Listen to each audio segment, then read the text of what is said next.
Hallelujah. We're going to continue to worship. Just raise your hands in this place. Let those hands go right up. We're going to sing a song and say, who is like you, O Lord? Who is like you? The weight of who you are, there are no words that can carry. And we know, that it says in the word of God, that his thoughts are higher than our thoughts and his ways are higher than our ways. And there are so many mysteries in him that we don't even know yet. He is so great, so wonderful, so amazing. And this morning we just want to worship him. Oh, who is like you, oh Lord? Who is like you? Who is like you, oh Lord? Who is like you? The weight of who you are, no words can carry. Who is like you, oh Lord? Who is like you? The weight of who you are, no words can carry. Who is like you, oh Lord? Who is like you? Everybody say, like you, oh. If you've got it, just sing with us, say, who is like you? Who is like you, Lord? Like you, oh, there's no one like the Lord. The weight of who you are, there are no words that can carry your weight. Who is like you? Oh, who is like you?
Let the Lord hear your voice say.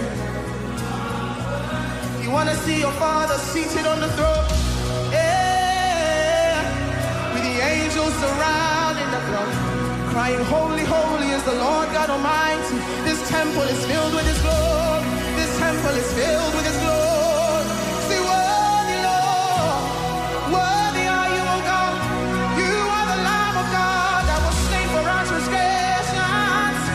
Worthy. You want to switch it up? Say, who is like you? Say, among the gods and among the lords, who is like you? You are glorious in holiness, fearful in praises. Who is like, who is like, who is like? One more time, say, who is like you, God? Who is like?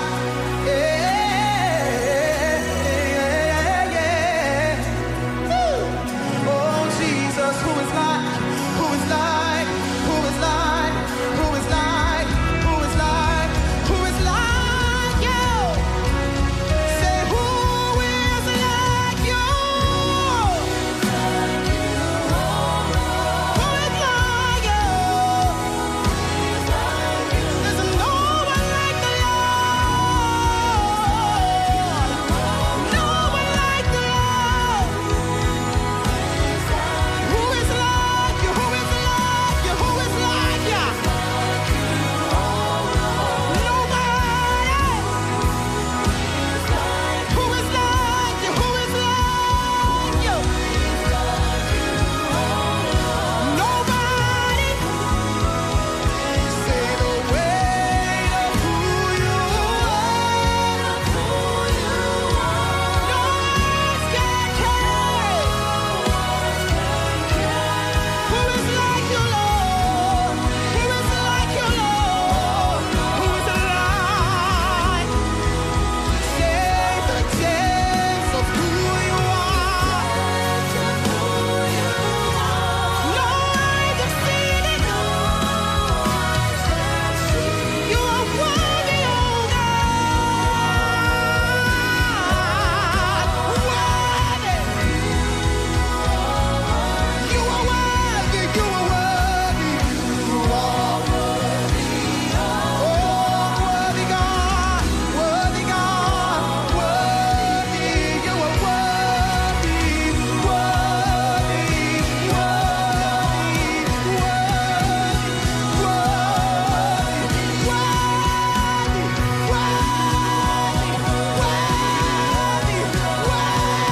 Worthy. You alone are worthy. You alone are worthy. Just press in some more. Say, you alone are worthy. You are worthy, God.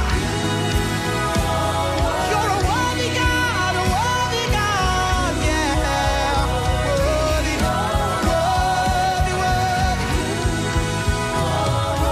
worthy. Say you are worthy, say. Who is like unto you, O God? You are a worthy God. Oh, worthy God, worthy. You're worthy to receive all the honor, all the power belongs to you forever. You are worthy, worthy. Lift up your hands in this place, say worthy. Say, who is like you? Who is like you? Who is like? Well, we searched all over, we found there was nobody. We tried other things, oh, but we found that there is only one day. There is only one God. He is the God of Abraham, Isaac, and Jacob, the one who never breaks His promises. Oh, He is the God who brings water from a rock. Hey, He is the God who takes His people through the desert. He is a miracle working God, the one who is able to raise the dead.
depths of who no eyes have seen it.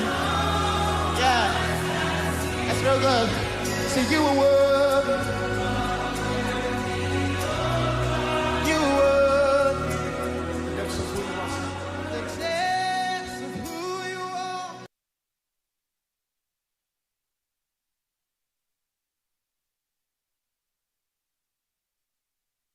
The information provided by the speaker and/or presenter on Facebook and YouTube is for general. The information provided by the speakers and/or presenter on Facebook and YouTube is for general informational purposes only. All information is provided in good faith. However, Constructive Talk makes no representation or warranty of any kind, express or implied, regarding the accuracy, adequacy, validity, reliability, availability, or completeness of this information.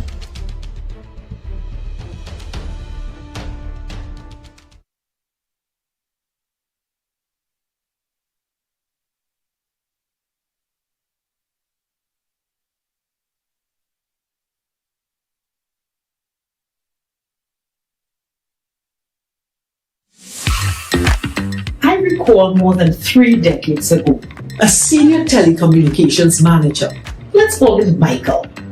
And Michael was assigned to the task of presenting the government's position at a regional conference. Michael struggled and visibly trembled, especially since he presented after the retired North American ambassador, who had the audience in stitches, laughing up every word. I'm Dr. Madonna Dodd. And I made a silent vow then to help people like Michael, who are technically competent, but who struggle and succumb to fear when speaking in public. Now, as a communications architect, I partner with organizations and individual leaders to transform their leadership presence, including the way they express themselves. So, if your goal is to amplify your authentic voice, influence others, and lead with confidence, join me from October 28th to November 11th for our Communicate with Confidence online course.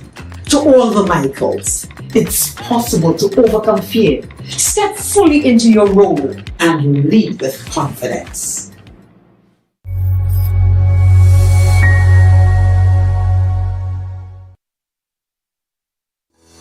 During our 3 weeks course, I gained a lot of knowledge and insight on how to communicate with confidence using the different techniques and skills taught. Another thing that resonated for me is the fact that the same way singers prepare their voice, increase their lung capacity by eating healthy, doing the necessary breathing exercises, is the same way someone who is going to present should also prepare their voice.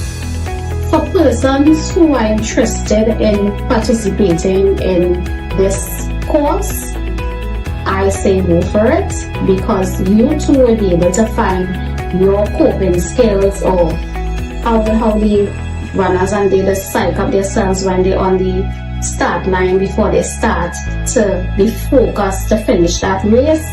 You would be able to find your coping mechanism.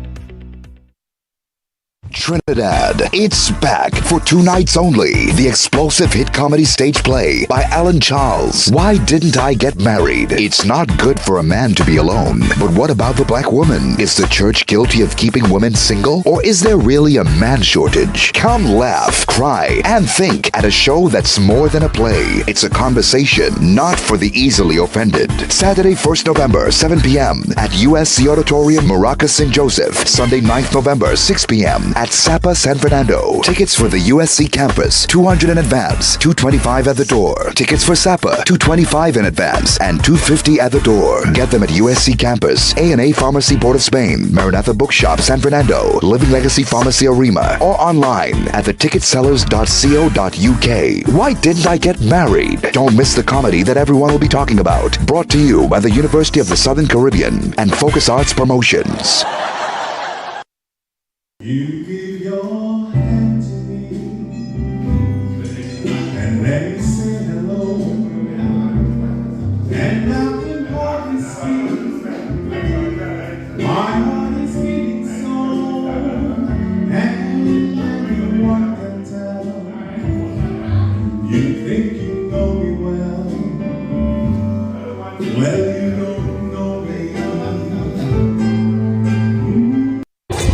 Hey guys, I am Nigel O'Connor, a singer for all seasons.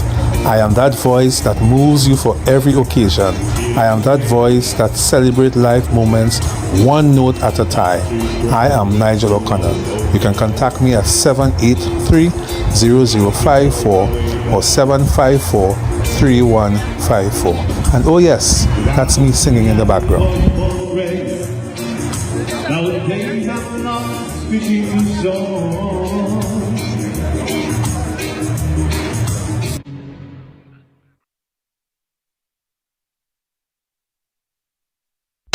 Eyes Promotion presents We Outside Tobago Carnival 3, October 24th to 27th, an all-inclusive package, inclusive of breakfast, lunch, and accommodations. Smith Drive, Lowlands, Tobago, opposite Gulf City Mall. Limited spots. Book yours now. Call 713-4029.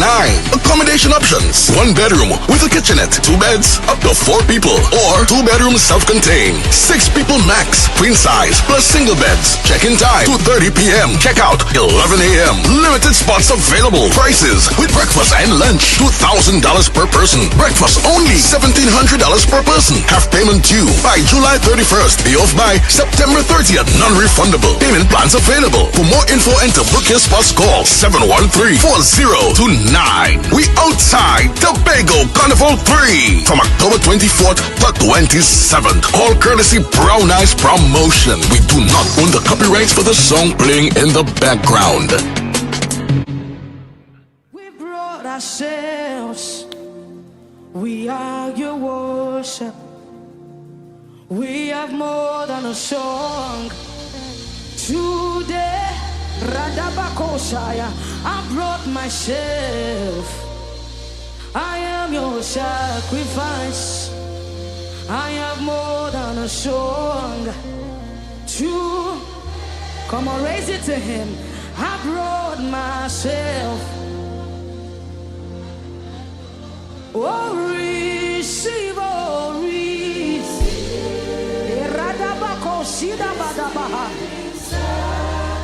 I am your worship. I am your worship. Oh, I accept it all, Lord. This living sacrifice. We are your worship. Come on, it's a good time to raise your hands to Jesus this morning. I receive this living sacrifice.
information provided by the speakers and or presenter on Facebook and YouTube is for general informational purposes only. All information is provided in good faith. However, Constructive Talk makes no representation or warranty of any kind, express or implied, regarding the accuracy, adequacy, validity, reliability, availability, or completeness of this information.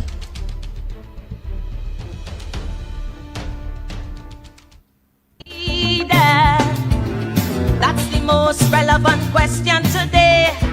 Now that the man retire, people spitting fire, and every talking head having their say. For in this mixed up land that we call Trinbago, many times it does just boil down to race. They say that one side like African and the next prefer East Indian, but this way of choosing leaders is a disgrace. Here why? Because a leader must help his country to rise. A good leader be able to motivate and then mobilize. A good leader, and a leader must be one whose vision is clear. A good leader, holding ethics and integrity in the air. A good leader, oh yes, a leader should be humble and polite, not wrapped up in ego, arrogant, always picking fight. Not a tyrant or a dictator. That is not what this country needs. That will only make my nation lead. This world's goal should be service, not self-advancement or greed. Blessed is the one who was born to lead. Good leaders are born, not made, setting standards this their trade. Blessed is the one who was born to lead. A mentor, a teacher, a trainer. Experience is their greatest tool. Should be discerning, yet forever learning. One who doesn't gladly suffer fools. Good evening, good evening, good evening, good evening, good evening. This is a mic check 1, 2. Oh, what's happening? What's happening, Trinidad and Tobago? I'm hearing bamboo. I'm hearing fireworks. I'm hearing fireworks in my community. Real fireworks. And the fireworks is not in my community, but the fireworks is in Pinal DB. You're hearing the fireworks, you're seeing the fireworks. Interesting. Fireworks all over the place. You hearing it? Fireworks in we ways. I just hope people who live in the Carcass and Lucy Row don't be putting no fireworks out there, you know. Because Venezuela or America might feel it is, you know what I mean? It is something more than fireworks. Some of them don't know about bamboo. They may not be into our bamboo and know about fireworks. So it's just a warning for people who live along those parts. Be a little careful or you're busting your little bamboo and your little whatever else you just do down there. So how things going? It's a weekend. It's a long weekend in Trinidad and Tobago. For those of you living outside Trinidad and Tobago and they don't know, today's Diwali. So you know they say Shuk Diwali or whatever. Well, you know now. So today's Diwali in Trinidad and Tobago, where the Hindu community celebrates the Festival of Light, where Mother Lakshmi and the lotus and the, you know, I don't know all of the history of it, so you have to forgive me. I was not born a Hindu, so I would not be able to give you all the information about Hinduism like my father can. Alright? So, good evening. Is there any fireworks by you? Any bamboo bursting by you? What is happening in your community? Touch base now and let me know. A number to call 464-7003. Is there any fireworks happening in your community? any bamboo person in your community. What is going on in your community today? You know, and so there's something that's happening, and they're just touching base to see if you're all having the same stuff that's happening by me, happening by you.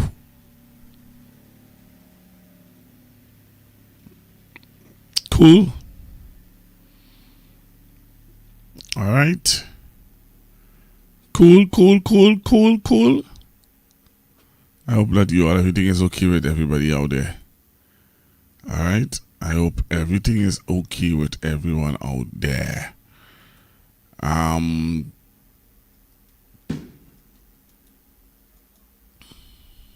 you a business owner, entrepreneur, or working hard in corporate and still living paycheck to paycheck? This message is for you. God didn't design you to hustle endlessly and remain stuck. You were created to have dominion in the marketplace. The real problem is simply this. You have been trying to succeed with the wrong blueprint. The world system says, grind harder, but heaven's system says, use your gifts, tap into your anointing, and align with purpose, and that's when profit starts tracing. Right. Just reminding you that the young people in my community is having a bacon shack sale on the 31st of October 2025 at the Colombo Kings Panyard. All right. I hope that you are seeing the number that you can call. All right. I hope that you all are seeing the numbers that you can call. Give them a call. And put in your orders for your bake and shack. All right. Put in your orders for your bake and shack.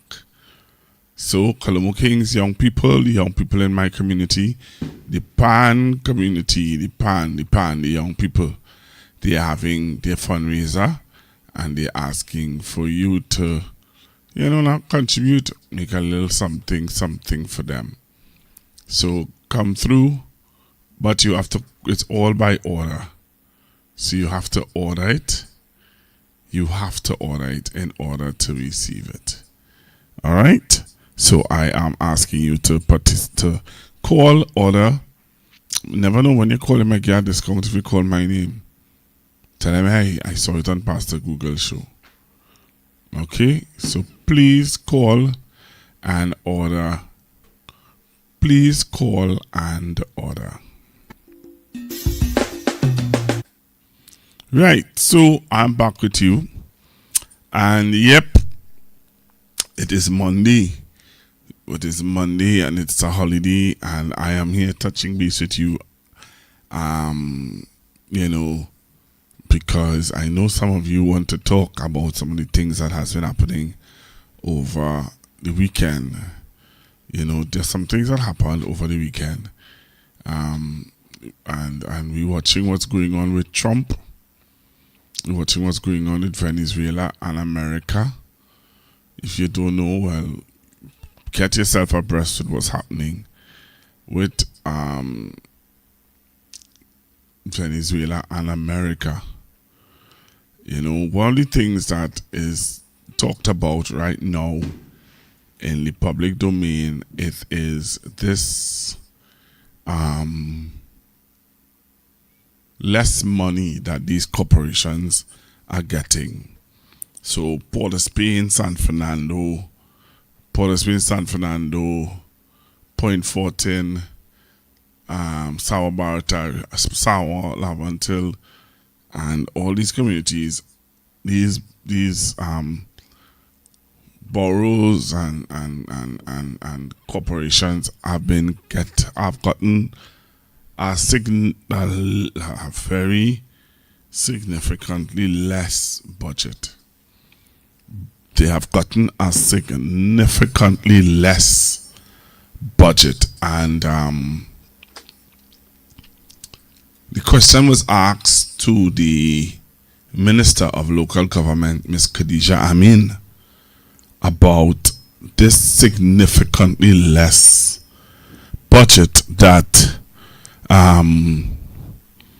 the corporations have received. And I don't know how many of you would have saw it in the news or heard it in the news what she had to say. If the PNM have okay, so let's listen to what Miss Khadija Amin had to say. The resources have been taken away from the supposed PNM corporations and given to the UNC corporation. What I can tell you, if you calculate all the allocations to all the regional corporations and you total the PNM and you total the UNC, the PNM corporations actually have more in terms of the allocation. There is an issue that has to be fixed with regards to the equitable funding for regional corporations, and we cannot fix it with the present status. The government failed to update the vesting orders, which would reflect the assets, the roads, the bridges, the buildings, the responsibility of the corporation, and that means they also will not be able to say the manpower needed. So I have initiated that process where they will do the vesting order. I have started to speak to the unions about increasing the cadre, that is the number of workers approved for each corporation, so that we can again create employment, but that will accurately reflect the needs of the corporation. Right now it's a bit of an arbitrary process and it is not perfect. No matter what allocation you put, somebody will feel that it is unfair, and it has to be based on data and based on the actual resources needed. So of course we look forward to the cooperation of all the regional corporations in ensuring that we update those vesting orders, that we put manpower where it is needed. Is not just make work for make work's sake. We need workers on the ground, and we need people who are willing to work. A corporation job is not something that you come to work for 7 o'clock and you leave 6:30. That is what happens. They come and they spend 2 minutes, or they just sign a register, or they don't come at all, and they go home. While on the other hand, you have some very hard working corporation workers. So there's a mentality that corporation work is a easy work, is a quick work. You get job security, you work a couple hours. We cannot continue with that, and I think that once we have meaningful work for our employees, we will have corporations. And if at the end of this process it is found that some of the corporations, the UNC corporations, are in need of less funding and PNM corporations in need of more, would we see a switch? All corporations need more funding. All corporations have more things they would like to do. So of course there's also the mid-year review, and certainly when we start doing our work in the first half of the fiscal year, we will determine where we can ask for more money. The thing is, I know we will never have our perfect ask. I must tell you that, I ask so much more than this in the budget. I know that every minister cannot get all that they asked for, and every regional corporation will not get an ideal amount. However, we will have supplementation in the funding later on.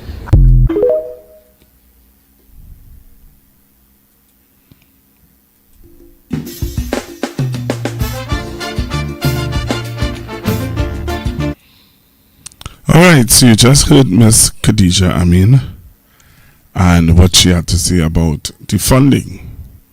The reporter asked her, hey, the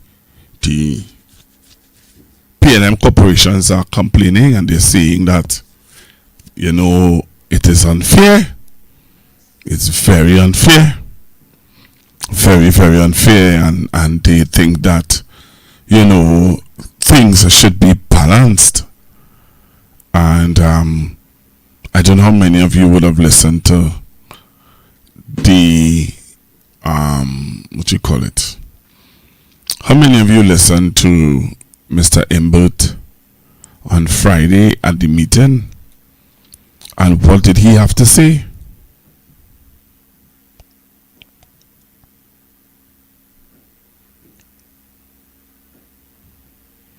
Right? What did you listen to? Because Mr. Imbert would have given a nice, clear outlook, and I must say, when I listened to Mr. Imbert on Friday, I was like, yeah, something ain't right. Something not right. So what I would want to do is to play for you Mr. Imbert. Right? So what I want to do is play for you Mr. Colm Imbert and what he had to say at the meeting on Friday, and then I'll take some of your calls and hear what is your view on what Mr. Imbert had to say. Because what Mr. Imbert had to say and what Miss Khadija Amin just said, I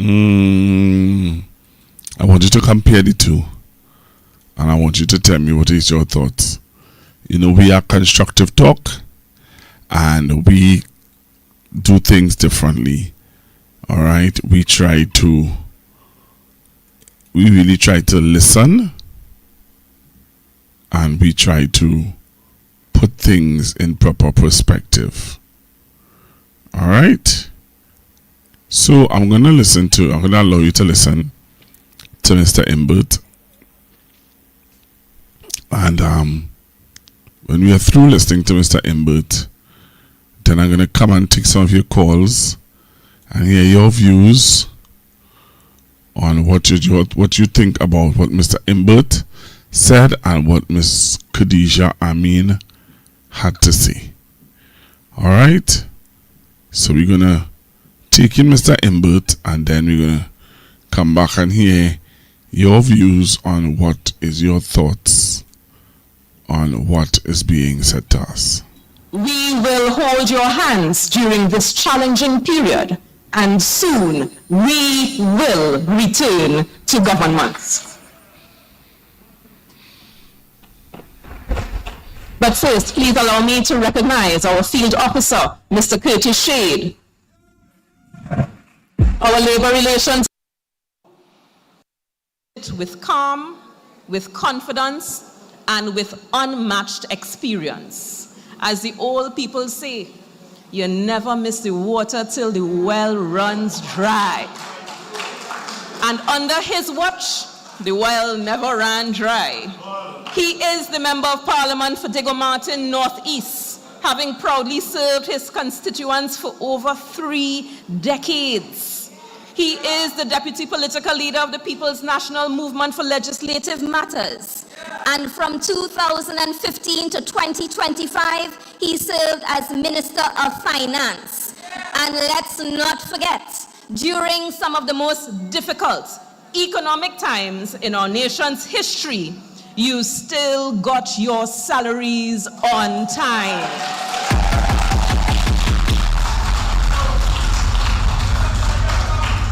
The country stayed afloat and our economy stayed steady. Please join me, put your hands together and help me welcome a true servant of the people, a guardian of our economy, the Honorable Colm Imbert.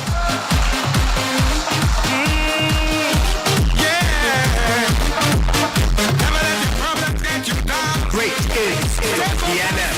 And hold your ground, because what will kill you should make you stronger. So my problems is like steroids, boy. I get my doses from all kinds of sources, and all of them still can't kill me now. You see, at them stick me on the ISO, right on the storm, them just like Cabo.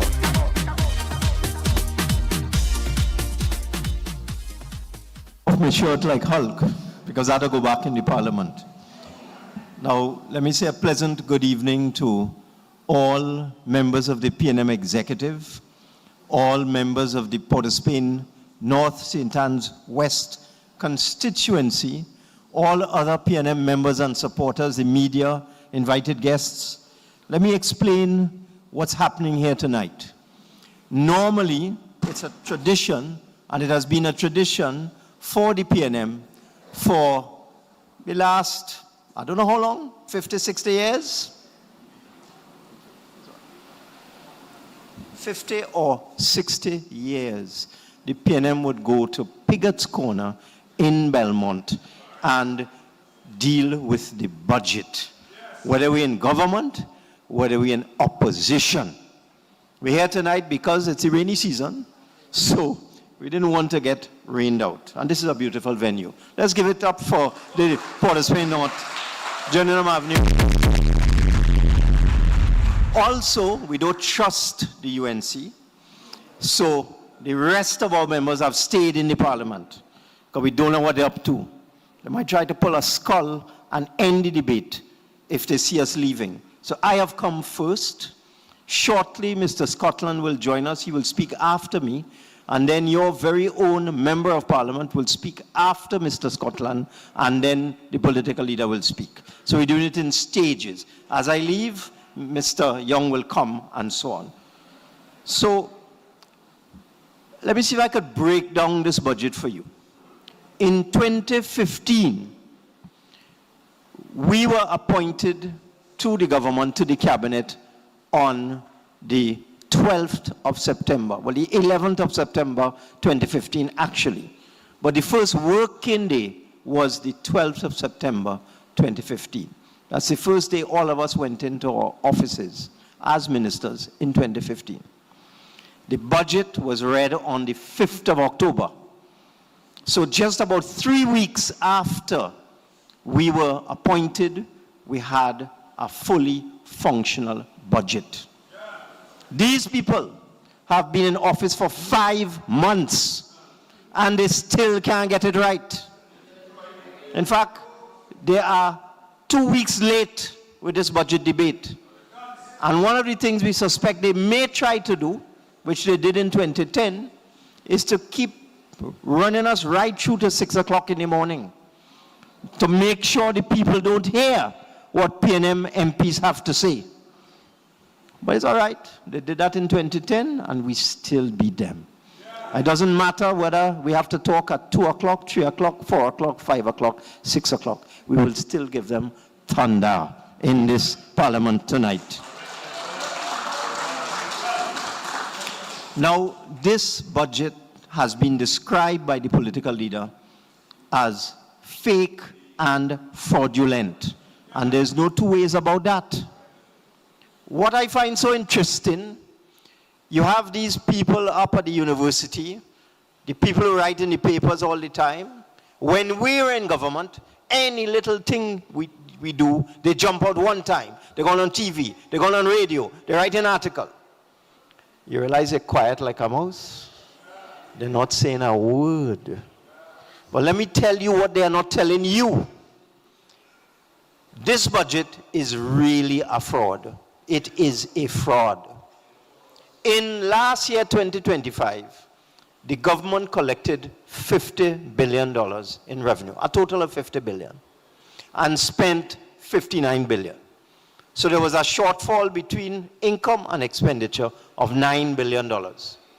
We had projected it to be 5, they add 4, because they just don't know what they are doing. In this budget 2026, these fraudsters are predicting that they will collect $5 billion more than they collected last year. How they're doing that, I don't know. And they're going to spend the same amount of money, $59 billion. So in this year's budget, they're saying revenue will be $55 billion, expenditure $59 billion, the same amount as last year. Let me tell you the skullduggery in this budget.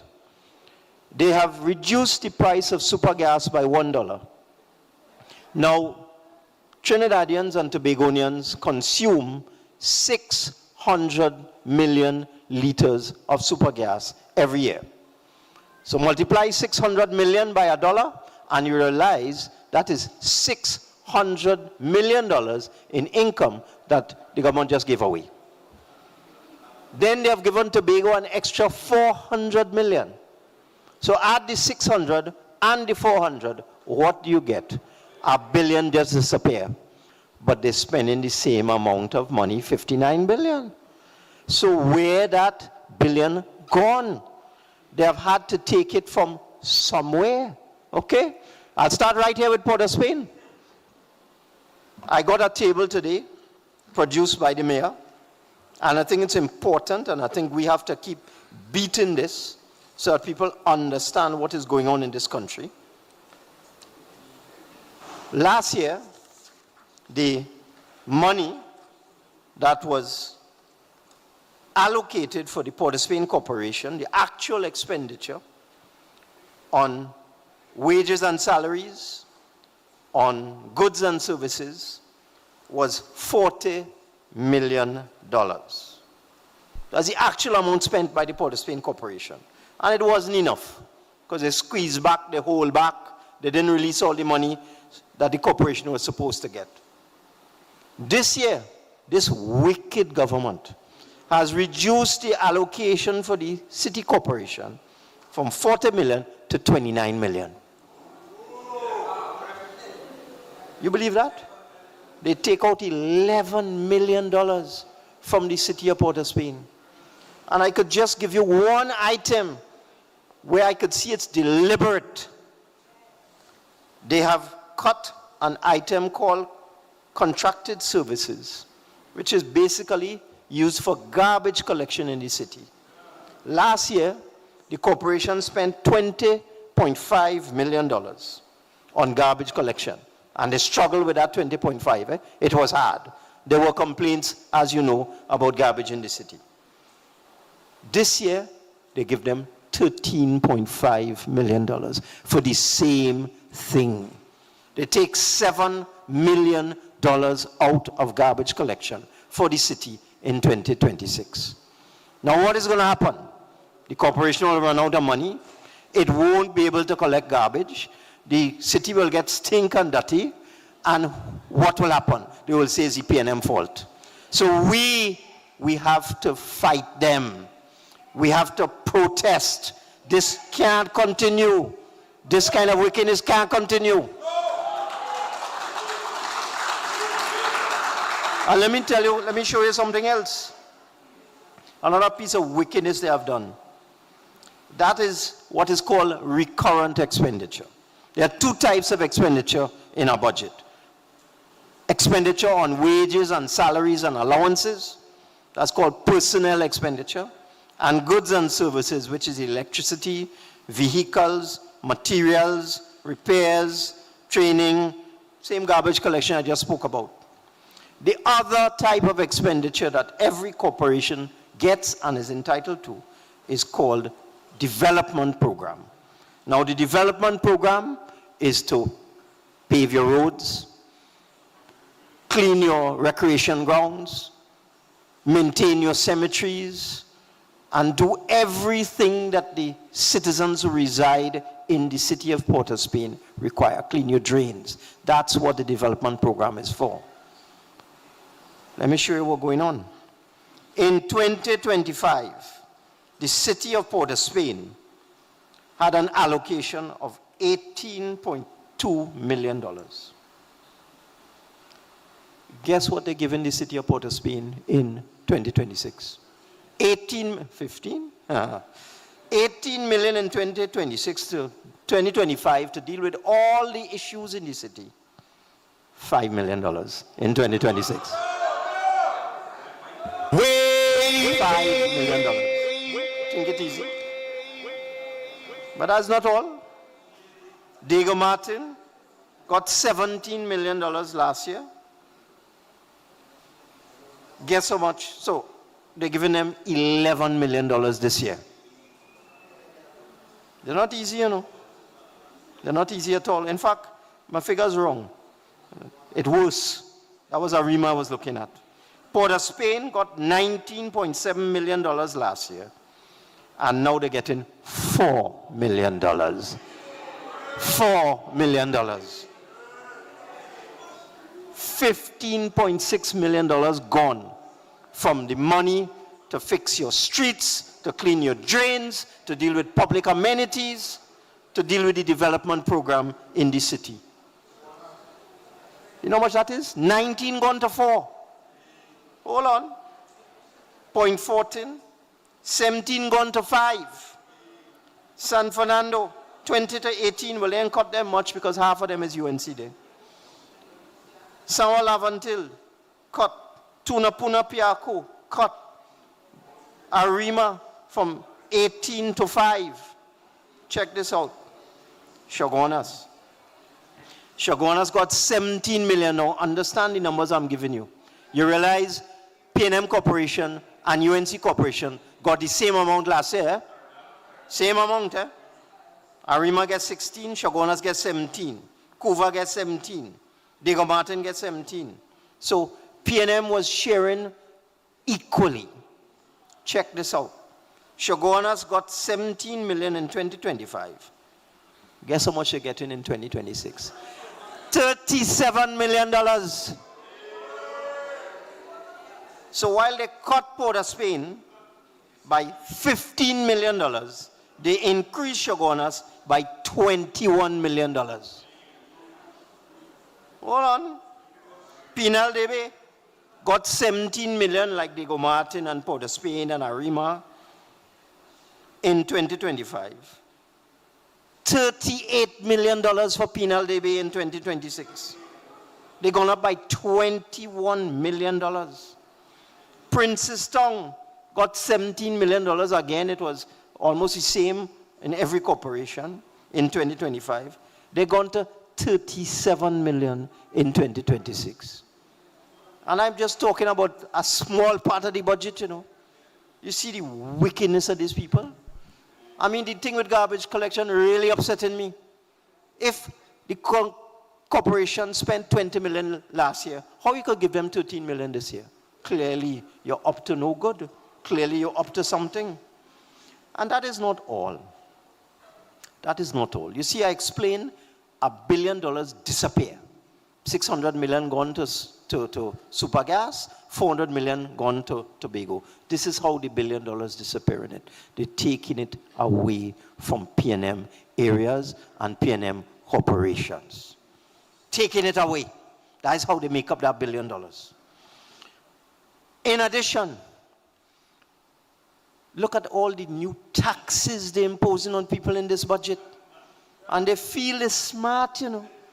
They feel they're smart. Let me start with national insurance. The leader in her speech today made the point that the former leader of the opposition, who is now the prime minister, protests when the idea of increasing the retirement age was even raised for consultation. PNM was doing consultation on that in 2021. And just the idea of PNM consulting with the trade unions and so on, she started to scream and get on. And she said, no way that can happen. The UNC member for Kuva South, well, he said it is the most wicked, evil, devilish thing that a government could ever do to increase the retirement age and to increase the national insurance contribution. If you see him about 3 pages, how we evil and we wicked, and he totally opposed. What they do? They consult with nobody. They ask nobody. Then tell nobody. And they're increasing your national insurance contribution by almost 50%. And let me give you the figures. The average wage in Trinidad and Tobago, average, is about $7,500 a month. That is how we picked the figure that below that is tax-free. That's how we in the PNM operated. We found out what the average wage was for people, $7,500 a month, and we made that tax-free. The national insurance contribution for somebody getting that average wage right now is $345 a month. That's the NIS for somebody getting $7,500 a month. They're raising that to $500. From $345 to $500, an extra $155. And you see this thing with the retirement age? No longer would you get a full pension of $3,000 from national insurance when you hit age 60. You had to wait until age 65 to get that. And if you retire before age 65, you're getting less. They're cutting down your national insurance pension. And what I found so incredible, because Indar Singh said it is the most anti-worker, oppressive thing he ever hear about in his life. That was he said in 2023, 2 years ago. A UNC man, the shadow minister of labor for the UNC. He said, wicked and oppressive. When that was announced, all of them, including the 2 trade unionists in the UNC parliament, they bang the table and they say, when UNC win, everybody win. You could believe that? So they're depriving you of your national insurance pension and they're increasing your contribution by $150 a month, and that is a win. They say that's a win for you. You win. Look at the thing with alcohol. I've never seen anything like that. Never. No government in the world has do that. You increase the tax on alcohol by 100%. Now what they do, you know? They increase the tax by 100%. I mean, Carib is a private company, right? Them are bothering with government, you know. Them raise price one time. A stock gone from $10 to $13. One shot. Just so. 30% increase. And to tell you how these people, they're so out of touch on how they don't care. When they ask the new Minister of Finance, why you raise alcohol so much? He said that's a small increase. Nobody got bother with that. From $10 to $13, that is beer. The one that is the killer is rum. Before this budget, a bottle of White Oak, which is the most popular rum in Trinidad and Tobago, a 750 milliliter bottle of White Oak was $109. $109. They sent it up to $155. A $46 increase. And let me tell you something else about that. They put a political appointee to head Angostura. When they come in, they put a political, let's call him a frog hopper. A fella who actually was an MP for this area, Gary Hunt. They put him to run Angostura. You know the real increase in rum is supposed to be $60? Because that is the amount of tax that they raise a bottle of rum by, $60. The man only raised the thing by $46. What will happen to that next $14? I did some maths, and I worked out that Angostura is going to lose almost $60 million a year because they have not put the proper tax on rum. And it will come. That is a publicly traded company. It's on the stock exchange. You think the shareholders taking that? They're going to make Hunt raise that up to $170. You wait and see. Now what government does something like that? When the minister announced that, they all bang the table. They say, when UNC win, everybody win. So drinkers win. Ordinary people win. People who will, on a Friday evening like tonight, you have worked hard, you go and take a little drink. That is your entertainment. You take a little drink on a Friday night. Gone up by 50%.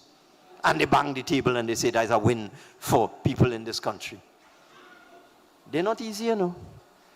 And then they disguise in taxes and telling you it wouldn't affect you. They lie. They're putting a tax on landlords. Which landlord in this country eating that? No way.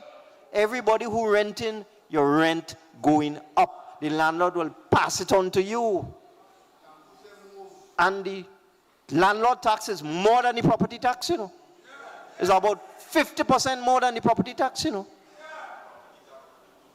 They put a tax on banks. A really stupid tax, because the tax is on the assets of the bank. So banks are continuing to try to grow their business to become bigger and so on.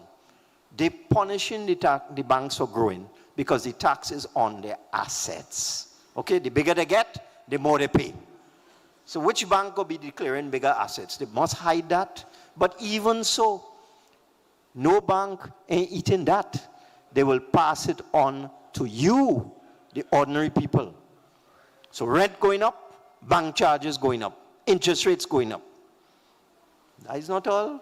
They put a surcharge on electricity for everybody who has a business, whether your business small or it big. They put a surcharge on electricity. Which businessman going to eat that?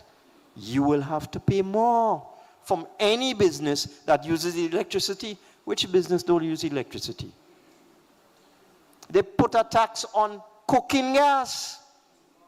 And the new Prime Minister say, That ain't no big thing. Nobody does use £100 cylinder. She lie.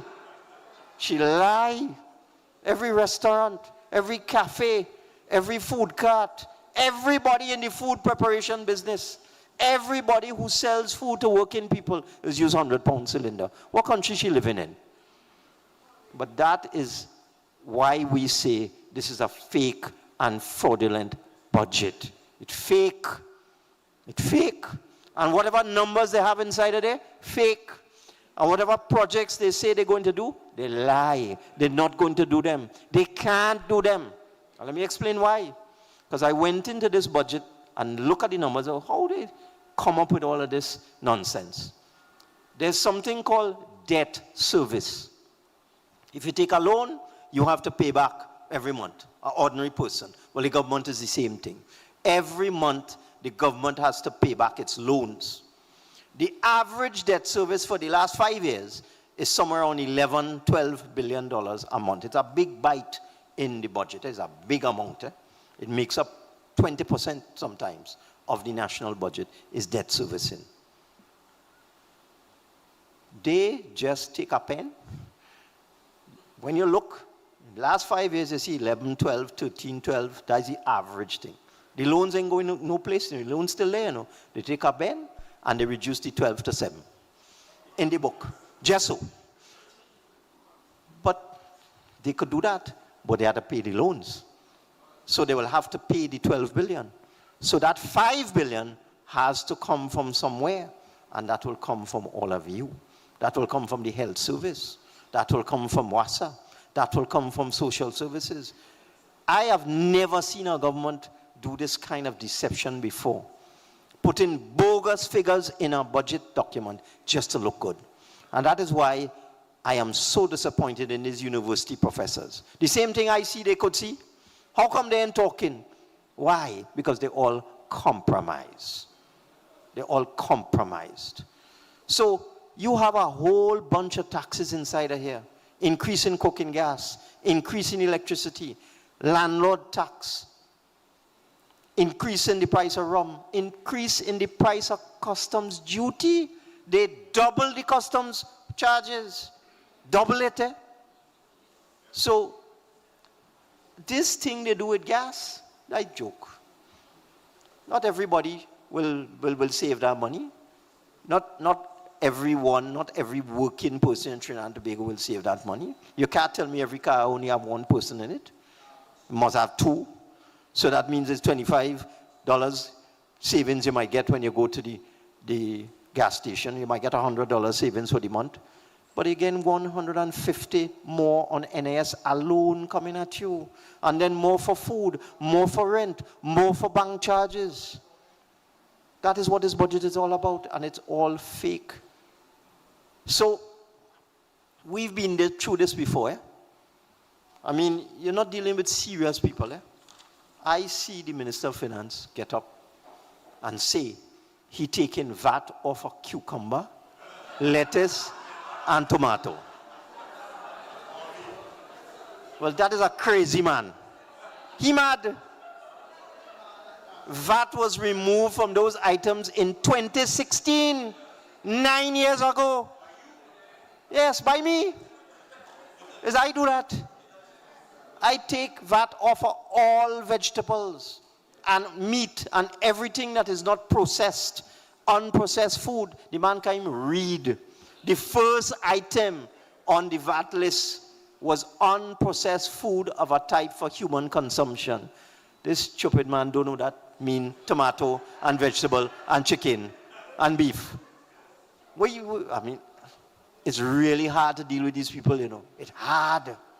Man, get up and say, taking VAT of coconut water, lettuce, tomato, cucumber, and salt. Salt. You're going to suck salt. That's why I take VAT off of salt. I mean, I'm laughing, but this is not a joke. You're dealing with rank amateurs. Rank amateurs. You're dealing with people who don't understand what they're doing. You're dealing with people who have already crashed the economy. When I listened to that budget address, I wondered to myself, how come there's no economic analysis in this budget? Every minister before him, me, Dukaran, Hawaii, Motley, every minister of finance would give you an economic analysis of the economy of Trinidad and Tobago. The man didn't say a word. I said, well, what is this for you? He spent about an hour cussing PNM. He spent about an hour saying Miss Bissessa is the greatest thing since sliced bread. And then he spent the next hour lying. Okay? That was his thing. 3 hours, cuss PNM, praise Kamla, and lie. Equal hours. But the man didn't talk about the country or the economy. I said, something wrong? When I went into the documents, I figured it out right away. We came out of COVID. COVID was rougher. It was hard. But we survived. We survived because of the PNM.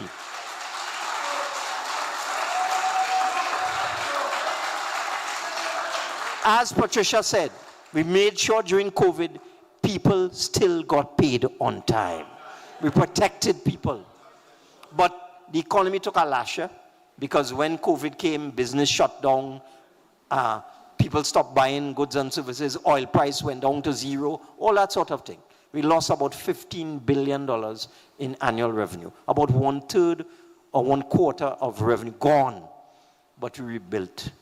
By 2022, just 2 years after COVID, the economy was growing again. We had economic growth in 2022. And we had economic growth in 2023. And we had economic growth in 2024. You know, when I go in the book, what I see? The economy decline in 2025. So they have reversed the growth path that the PNM had put our economy on. They have reversed it. We had 3 continuous successive years of economic growth. Building industries, employing people. 3 continuous years, 2022, 2023, 2024. 2025, economy shrink under this government. And that is why they didn't talk about it. They couldn't. You think that man will get up and say that in 2025 under me, the economy declined? After 3 years of growth under Imbut, he will never say that. So this is what we are dealing with. We are dealing with a deceitful, incompetent, lying, wicked government. I mean, the wickedness you will see in the way they're dealing with the corporations. How can you explain giving the Shogunas Borough 20 million more and taking 15 million away from the Port of Spain Corporation? There's no explanation for that. It's just nastiness. So I see my colleague, Mr. Scotland. Ah, there you are. So as I said, we're doing it in shift. All right? I haven't spoken in the debate yet. So I will still be speaking. Whether I had to talk at 3 o'clock tomorrow morning or 8 o'clock tomorrow morning, I will be speaking and I will have a lot more to say. So keep the faith. I know it ain't easy. Keep the faith. But we in PNM have been here before. We were here in 90s. It's all right, they could throw me out, no problem. Throw me out 5 times. That's cool. That's a distraction. Ignore them. We ain't bother with that. We're dealing with a budget. They could throw it all away. It's the budget we're dealing with. So keep the faith in the PNM. We've been here before and we have triumphed. That is why we say, great is the PNM and it will prevail. Thank you. Great is the PNM. My problems is like steroids, I get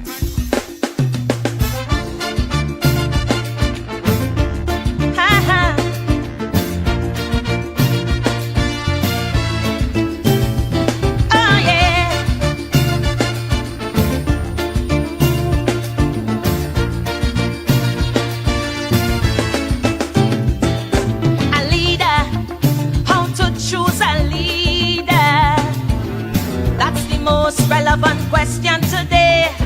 Now that the man retire, people spitting fire, and every talking head having their say. For in this mixed up land that we call Trinbago, many times it does just boil down to race. They say that one side like African and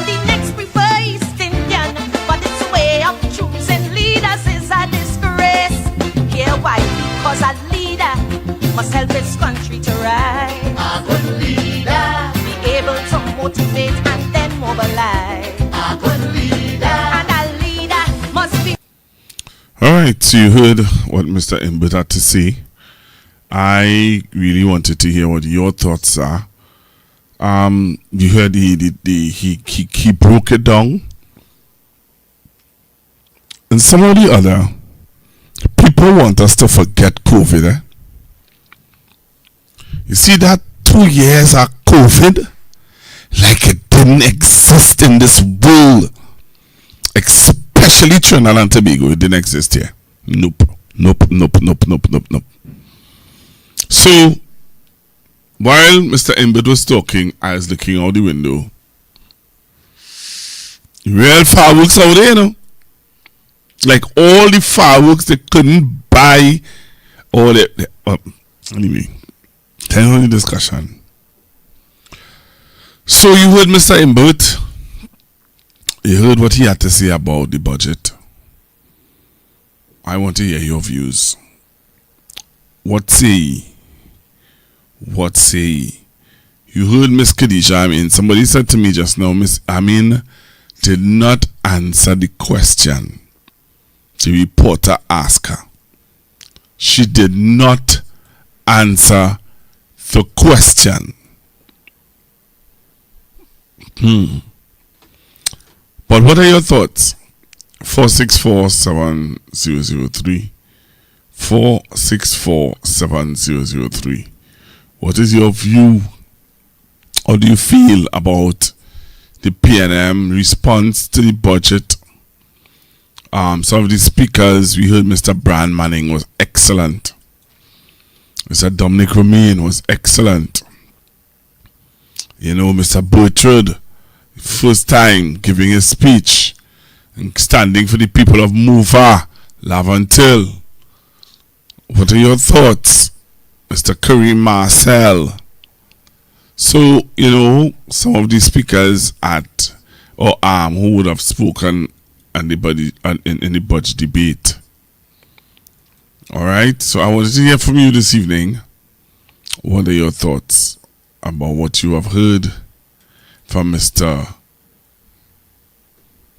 Imbert, former finance minister in Trinidad and Tobago government under Dr. Rowley? All right, so I wanted to hear your views. You know, this is not a monologue. This is a dialogue. I encourage you to call in. I encourage you to share your views. I encourage you to tell me your thoughts. Give me your views. Give me your thoughts on what we're discussing here this evening. So I would have taken time to play back for you Mr. Imbert speech at the People's National Movement meeting on Friday at the Belmont Community Center, which I found to be really, Mr. Imbert did a really great job in breaking down and explaining to Trinidad and Tobago what it is going on in the budget. So what is your thoughts? This is your turn, your opportunity, your time to call in and tell me what are your thoughts about what you heard from Mr. Imbert. All right, what is your thoughts about what you heard from Mr. Imbert and his analysis and his breakdown of the budget 2026? And as I said earlier on to you, Mr. Imbert said something, and it is very true. It is very true. People tend to forget about COVID-19. You know what I mean? People tend to forget about COVID-19. People want us to believe that it didn't exist. It didn't exist. That some people view, some people express themselves as though, 9 years and they did nothing. So it was 9 straight smooth years and they had no plan and they did nothing. Is that true? Come on. and fool ourselves. But we have been fooled, we have been duped.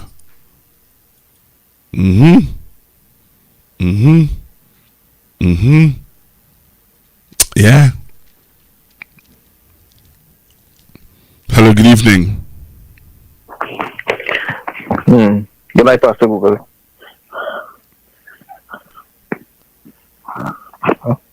Yeah, hello? Hello? Yes, sir. Yeah, good night, Pastor Google. Good evening, sir. Yeah, well, like I say, should you actually have the computer? Pastor Google, it boggles the mind that some people, ungratefulness, worse than witchcraft, and some people don't understand how serious it was during the COVID-19 period. Right, a lot of people just forget. And I don't know, this country have a lot of ungrateful, real ungrateful people. And I see all the information that revealed at that meeting. Pastor, I don't think this country could survive that for the next, how much months you have now, what? 4 years, 6 months? Something had to give, Pastor Google. Something had to give. Right now, I don't know. I hear some talk about some people suggesting that this Prime Minister, she could be held to the ICC. So I don't know. But I think our generation has to be called as soon as possible. Because no way in hell we could work with this deficit budget. But somebody asked me today, is the PNM ready? If the UNC were to call what to say here about we calling a snap election, is the PNM ready? And that's the other thing too. And like I said again, the PR or the PNM need to strengthen to the point. Okay, where for the budget you think that they need to strengthen? The budget? Yeah, because I think from since the budget to now, they had a meeting Friday, Saturday they had a press conference, and I'm watching on social media and I'm seeing where the opposition and the opposition leader and Mr. Manning and everybody speeches out there. What else do you think they need to do to beef up their PR? I think these folks, and I think Trinidad and Tobagonians need to educate themselves about what is expenditure and recurring expenditure. What is the difference between property tax and land tax? Apparently, some people like they do. I don't know if they do understand it in their head, but from my understanding, Pastor Google, we getting tax heavy. It's a heavy taxation.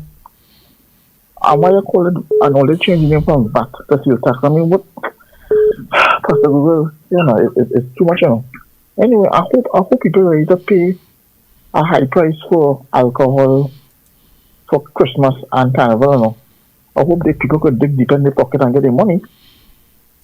I don't know what they will do, but I know some people around the block will probably rather make homemade wine and probably try to do that. But you see, them thing will cause the creation of illegal babash in the country. And that's our next problem by itself. So, I don't know, Pastor. I don't know. You have a good night. All right, sir.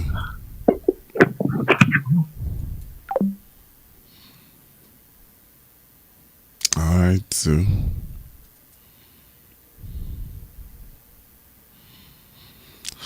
So taking on your calls on 464-7203, 464-7203. Hello, good evening. Good evening, sir. Good evening, sir. Well, I'll have to say, how was your Diwali? You have to say, well, how was my Diwali? It was quiet. Well, I know it ain't quiet again because I am hearing the amount of bamboo and thing being out there. No, well, I thought fireworks for independence was noiseless. So I thought fireworks would have been noiseless from that time until whenever. No, well, the corporation, the Tunapuna Regional Corporation, the chairman, Mr. Austin, did have noiseless fireworks. He had fireworks. He had real fireworks. I was there. I was right there for the fireworks. It was mega, but it was noiseless. Well, but no Trinidad-wise, island-wide, it was noiseless. Supposed to be noiseless for independence. Right. Well, there's the point I'm making. If we had put it noiseless then for independence, why can't we continue it noiseless forever? Because the Dog Association was proud. Everybody was, because it had. Then a lot of people know that it had noiseless fireworks. So then I go understand now how we in this position. Well, let's move on.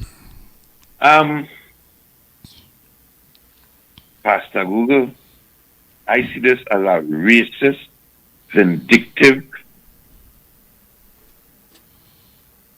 I call that gentrification. Because I was having a discussion with a man, and they go in and employ people. And I heard Khadija say the same thing in her speech. She said to us how the corporation are short of people, and people showing up to work and just sign the books and go on, and it need more people. So I asked the gentleman, so then you're telling me you're taking away money from P&M Corporation to put it in UNC Corporation to employ what? UNC people in UNC Corporation? I thought Trinidad and Tobago was every creed and race find an equal place, and if that was your position, to increase employment in corporation, which PEP people are referring to, these are the people that are supposed to fill these positions. But if that is the case, then fortunately it only happening in UNC constituencies. Because that is where most of the money go, and that is who get the 20 million and 12 million more. Right? So I don't know, I don't think we as Trinbagonians should sit back and take that kind of level of racism, victimization. How to describe that disrespect? That is what I'm telling you. They don't care about me, Pastor Gogo. We don't care how you think, we don't care how you feel. We're doing what we want to do. That Shanpa statement hurting them all now, and them trying to prove a point where that is concerned. What is the statement by Shamfa? It's our time now. Oh, I thought was the one. I thought was the one when she said, "Savachida, stay home."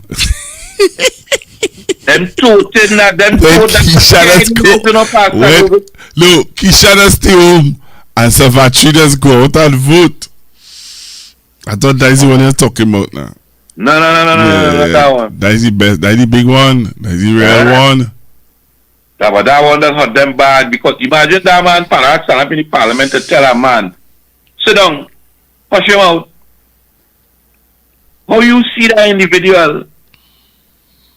How you see that person, Pastor Google? You looking down on the next member of parliament, you know? Come on, Pastor Google. And then they go give you this thing with this budget. And think about this, right? You take tax off our salt. We just grow salt here. Simple, you know. That's simple logic. For all who making this thing confusing. They say they take tax off our salt. But we don't grow salt here. So if you put 100% tariff on importation on every container, the salt does fall from the sky. Simple. So who fooling who, Pastor Google? Enjoy your night. All right, thank you very much. Taking your calls 4647003. 4647003. What is your thoughts? I played for you, Mr. Imbert, and how he felt and what is his thoughts about the budget. Normally the PNM goes to Pigot's Corner, but they didn't go Pigot's Corner.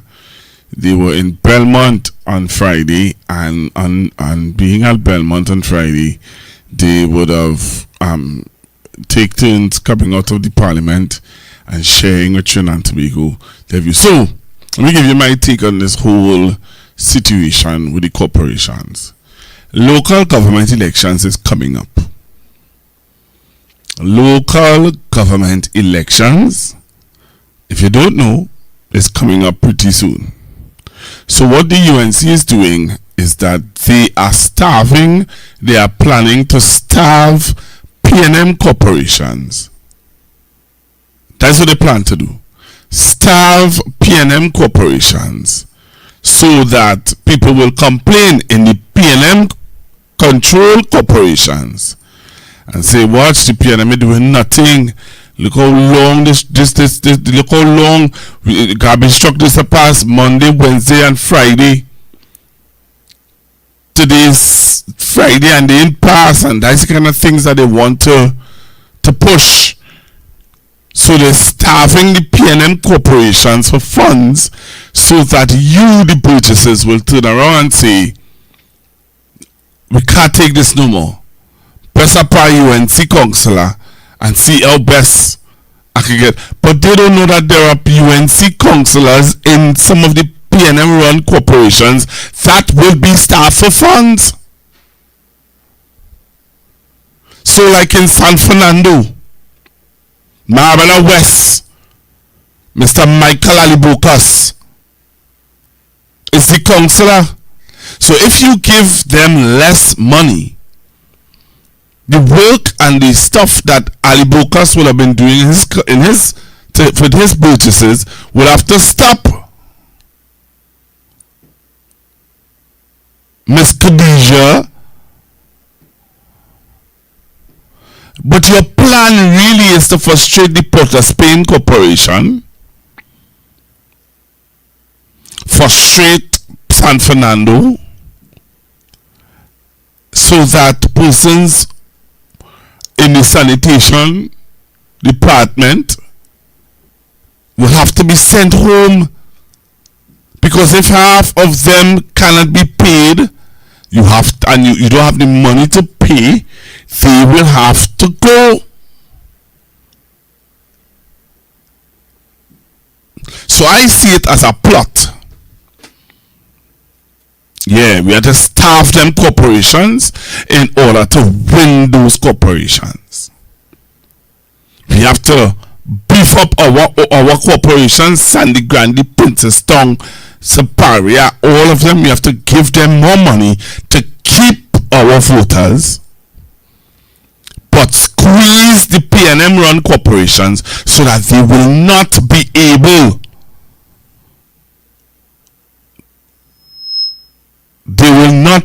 able to hire persons.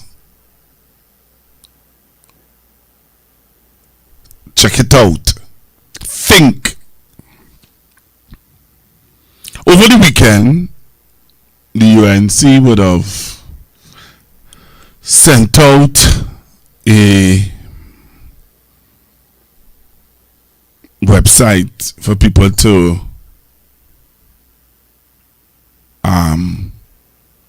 get jobs. And I was listening to an interview with Miss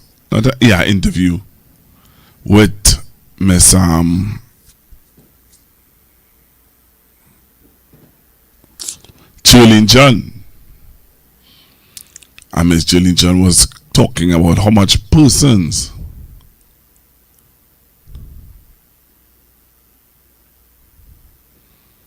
how much persons would have applied for jobs on the website, the new website that they put out.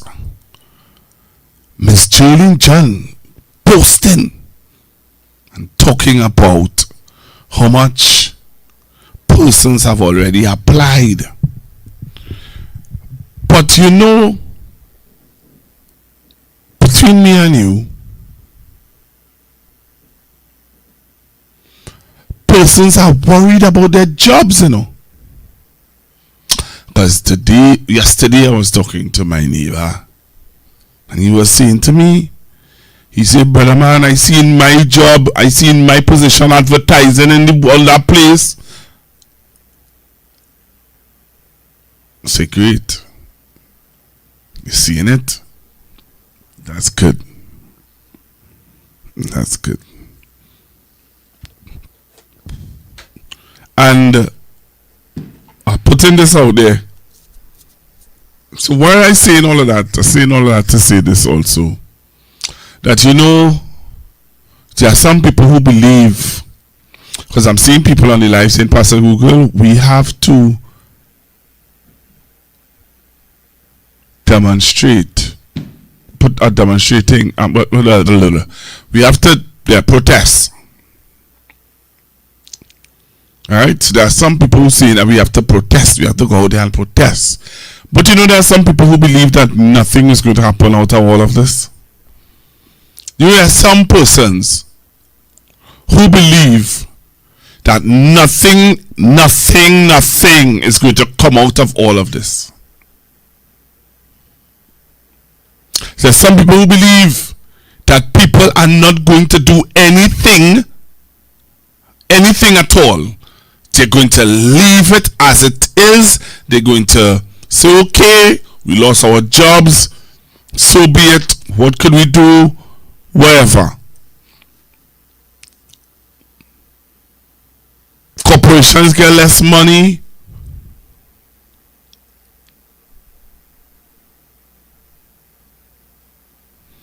Right? Do you believe that though? Do you believe that the SOE ends? You're hearing Mr. What's his name? Kate Scotland saying if he had to demonstrate, if he had to march in single file, it is time that we come out from these four walls. Do you believe that people in Trinidad and Tobago are going to roll over and take all of this, or are they going to lift their voice? People are wondering, and people asking the question as I asked the caller just now. Is this really affecting people in such a way that people are going to say to themselves, here what now? Nah, this can't continue.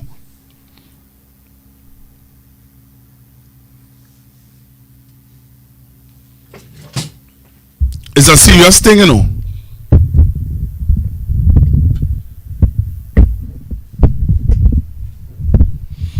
It's a serious thing. People are asking if people are really going to wake up in this country, or if people are going to roll over and just allow things to continue and say, well, only vote for that. Well, what we gonna say, what we gonna do, we can't do nothing for that. Do you agree? Do you believe that? Do you really believe that that is what will happen? Somebody saying yes. This is too. This is to break the Powder Spring Corporation. So answer me. Do you think and do you believe you could call in and get weigh into the conversation, because we're talking about the budget, we're talking about the allocation, we're talking about what's happening in Trinidad and Tobago. People have lost their jobs, people are worried about their jobs, but do you really think that people are so concerned and so worried and so upset that they are going to, or they want to do something about it legally, protest? We are worried about the war. We're worried if there is going to be a war with Venezuela and America. People are worried. But within all this worry that people are worried, do you think that Trinidadians are willing to take a stand for something? That is my question. In all that we're seeing happening, let me show you how. I want to play this for you, I want to play something for you. Watch how there are some people outside of Trinidad and Tobago are not taking this,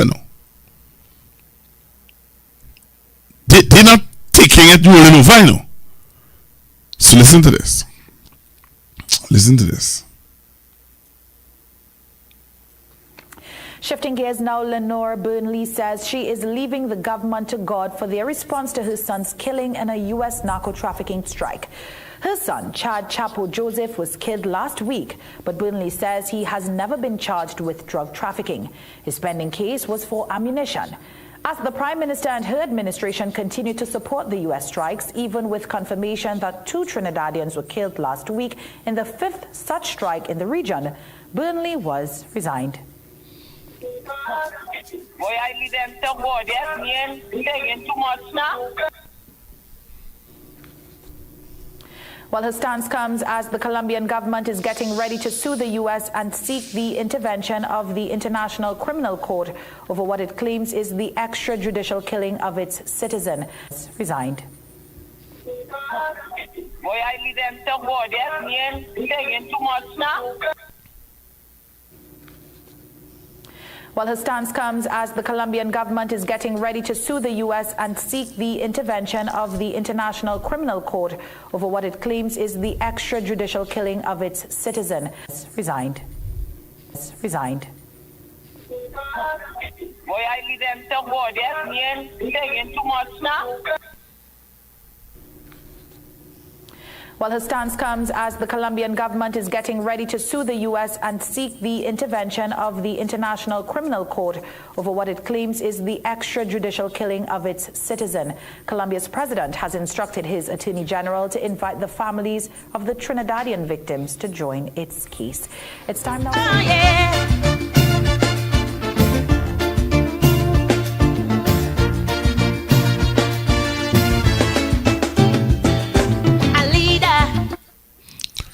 So, you just heard.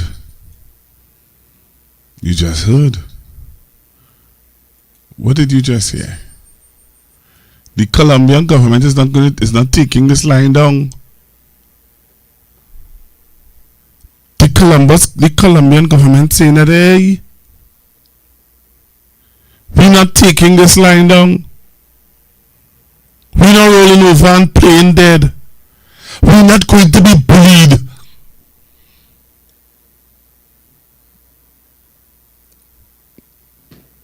You know what the Trinidad mother say?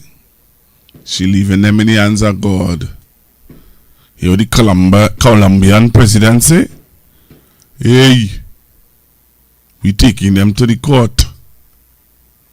What say you? You think Trinidadians really going to just roll over and take this for 5 years?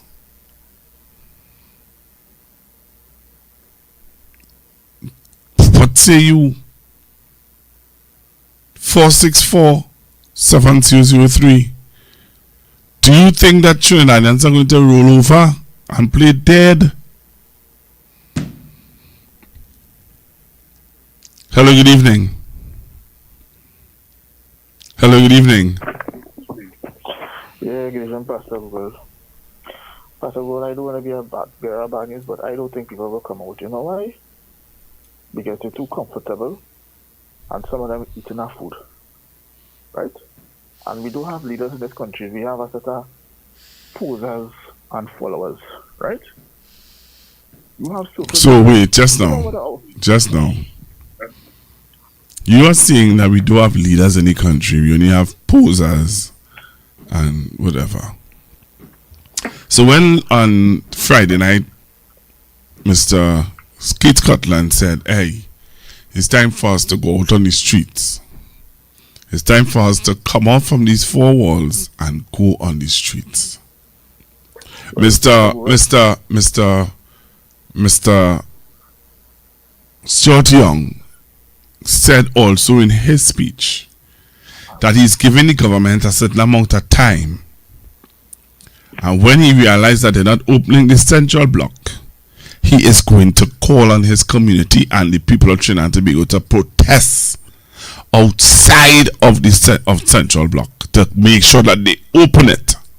You are saying all that is just grand chat, small talk, and nobody ain't coming no way because I have no leaders. Pastor Google, when I was talking about, I mean about the so-called people who supposed to be impartial. Where these so-called voices like that? I'm not talking about impartial people, because when we had Section 34, it didn't have no impartial people. When we had when we were marching for the farmers and them down Shagaramas, we were not looking for impartial people. When we were marching outside the waterfront for the runoff bill, we were looking for impartial people. Impartial people cannot lead me. I'm not coming out there to march with impartial people. Okay, so what about the voices that who was critical of the PNM thing? I don't care about them. No. You will not expect that they had their agenda.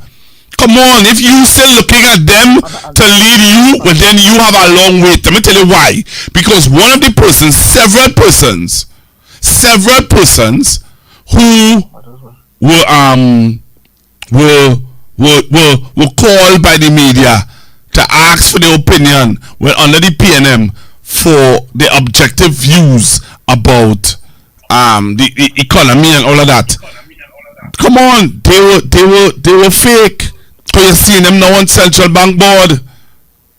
But that's the same pastor. So then why are you looking for them? Why are we talking about them? They are irrelevant.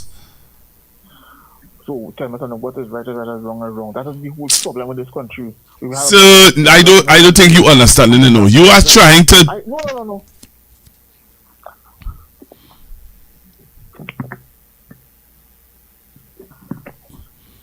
You are trying to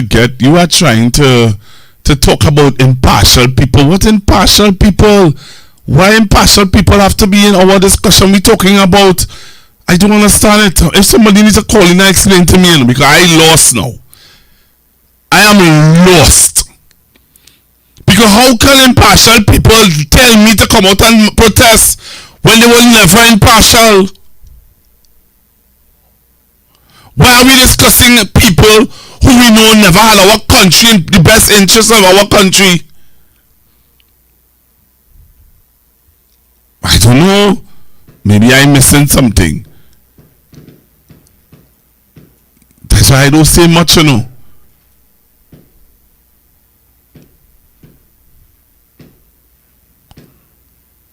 You understand? That's why I don't say much. Let's be real. This government has given less money to the PNM corporations. Less money. Less.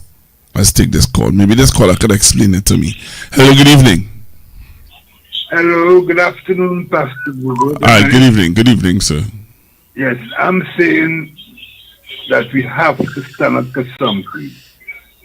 Because we are seeing what's going on.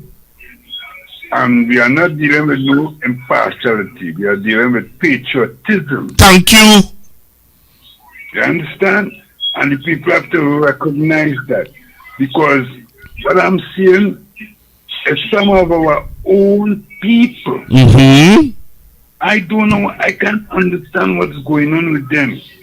You know, the previous government, which had this country on a positive trajectory, you understand? To dismantle them. And now they have a government that stands for nothing. Right? And doing everything to make this country negative. Because you see what Standard & Poor's done give us, a negative after 5 months. Right? Our 7 months food stability, it's gone down to 5 months. Everything is depleting, and they'll give us an enlarged $73 a barrel oil budget so that they could interfere with the heritage funds. We cannot stand up and let these things take place because we had a whole 2010 to 15 to see what they do with NGC. You understand? So I would like the people of this country to deal with a conscious state of mind and come out and defend Trinidad and Tobago. Thank you. Thank you very much, caller. Thank you very much. You know, somebody on the chat made a statement there, and I want to agree with them. You know, I want to lean a little bit on what they're saying there. People are saying that people are afraid of losing their jobs because the unions, majority of the unions are on the government side. That's an interesting statement. That is an interesting statement. Very interesting statement to make. Real interesting statement. And I think that statement, workers need to wake up. Workers need to wake up and call out the unions on this madness that's going on in Trinidad and Tobago. Madness that is happening in Trinidad and Tobago. So what is your views on what is going on in Trinidad? Do you really think that people are going to roll over and take whatever Tanku and Miss Bisasa and Miss Khadija has to dish out? Are you all subscribing to this blatant nepotism and stuff like that? Could we go to could we go to court for this? Hello, good evening. Hello. Hi, good evening, ma'am. I am listening to that constructive talk. I am calling from Mayor Road. Thank you very much. I am saying after it's time to get out on the streets. You see, I'm not thinking about me. I am 74 years old, but I'm thinking about my grandchildren. Okay? That's what I'm thinking about. And we cannot sit here. And I mean to say, I'm not just saying that we don't have God in our hearts. We need God to guide us. But then again, He gave us arms, legs, eyes, a brain in our heads. Why? Don't you think He has given us sense so that we can use it? Yes. Are we going to wait for the next 5 years? With this state, the way our country is going, are we going to meet 5 years? Okay? And that's all I have to ask. We are supposed to do something, and getting out on the street would be one of the best things in order to be able to voice our disdain, let's call it that. Not like the woman, I mean to say, I really, my heart went out for her. That's the woman in those papers.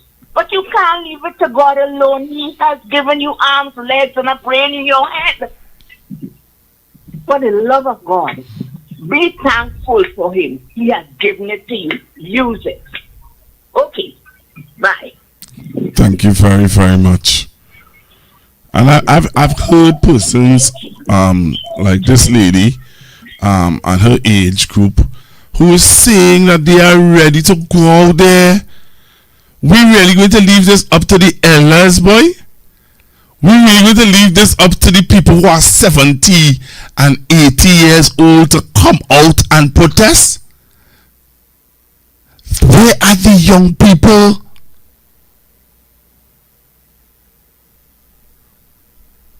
What is going on?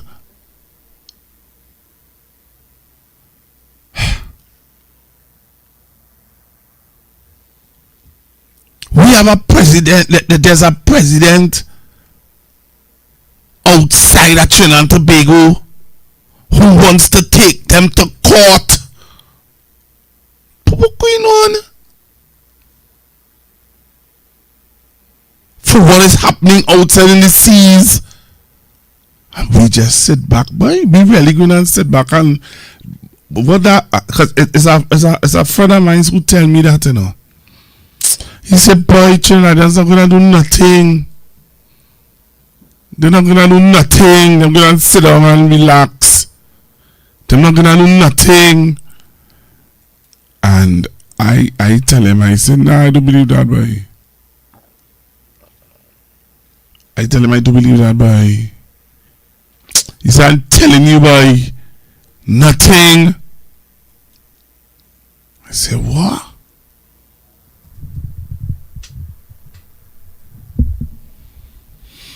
And I don't want to believe what he's saying is the truth, boy. I don't want to believe that. I don't want to believe that. So when mom called just now there, I feeling good. Hello, good evening. Hello, good evening. Good evening, ma'am. Pastor Google. Yes, ma'am. Good evening. Good evening. I was in total shock when I saw the allocation that was given to the Right. PNM Corporation. Right. And that is to victimize people of the PNM party. So if you have intention of voting for PNM, when they get that allocation, they would not be able to get jobs. They will have to fire people. And that is exactly what they want to do. These people, what again they would do? What again? How low would they go? How low would they go? I can't imagine. But Pastor Will, I am an aged person. If I have to come out there, I will do it. I will do it because I don't know what's going on with young people. Only open all your eyes and see what's going on. Victimization after victimization after victimization. That is what they're doing to us. That is what they're doing to us. Right? So, yes. Good night and don't listen. Thank you very, very much for calling. And that's what we're talking about earlier. That's what we're talking about. The elders and them coming out. What can we do to get the attention of our youth? Hello, good evening. Good evening, Pastor Google. Again. Oh, you're quite right, you know. You'll get people over 50, maybe in their 40s, coming out if they're thinking right. Because you know why? The Minister of Homeland Security said to us, only look at the man in his 2019 video to see where he get locked up for. And all they should be asking me, ask them what run he went on. So I went by the shop, I went and I jump out the truck, stop by the shop, and the conversation started. So I see where they see 2 boats or something get blocked, 2 Trinidadian on the boat. And one of the man jump up and say, see what happened there? Nothing ain't wrong with that, because he toting drugs. That message alone have a section of the, especially the UN. That is why Kamala could come yesterday and make the same statement. It's like she telling Trump to continue doing what he's doing. They keep singing that message to the population part. So I ask myself, if we allow that man to do what we're doing, extrajudicial killing by police in Trinidad and Tobago will become something quite normal as well, you know, Pastor Google. We are setting a stage based on what is happening there to transpire right home, right here. There's a bill in the parliament. I heard Dominic or somebody are here arguing where they want to bring what is called a JP. A JP giving a police officer a warrant without a date or place, and he pulling up and showing the warrant. These are the things happening under these people right here, right now. So we have to come out. If we don't come out now, Pastor Google, I don't think we'd survive. When we're done, we will be the lowest class citizens in this country. Especially if you look African, and they are all African assumed to be PNM. So they want to wipe we out. They mustn't come back. Well, they wake up, Enjoy your night.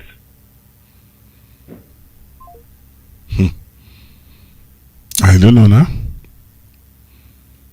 I don't know. Let me tell you how I am worried about how I want to listen to this, right? Today I listened to the radio. A man called in the radio station and he said, this is what he said. He said, I was listening to the Parliament channel, and while listening to the Parliament channel, the minister spoke about a tent that was rented by Queen's Hall for how much millions of dollars. He quoted the figure. He said, and Queen's Hall is in whose constituency? Not Mr. Stuart Young constituency. And Mr. Stuart Young ain't do anything about that. And I sat down and I listened to this man. Then I heard the announcer said, that is why politics is our business. Now, first to begin, Mr. Young is the member of parliament, yes, for the constituency. But there was a minister of culture. Also, there was a board put in place. There's a CEO. There's a procurement officer. All of the persons who I call out there, before you reach the minister and you meet the member of parliament, because how could the member of parliament answer for a tent that is rented in Queen's Hall? How? But again, the way how the caller called in and he put it across, he sounded so sensible that down to the announcer was like, yes, oh yes. What you calling to talk about? Why you just call this program? Answer that question first before you say anything. Why you just call this program? Well, I like the couture. Oh, so you don't really call to make sense? Nah, I just call it to make sense, but I call it to make sense this afternoon. You're calling to make bacchanal?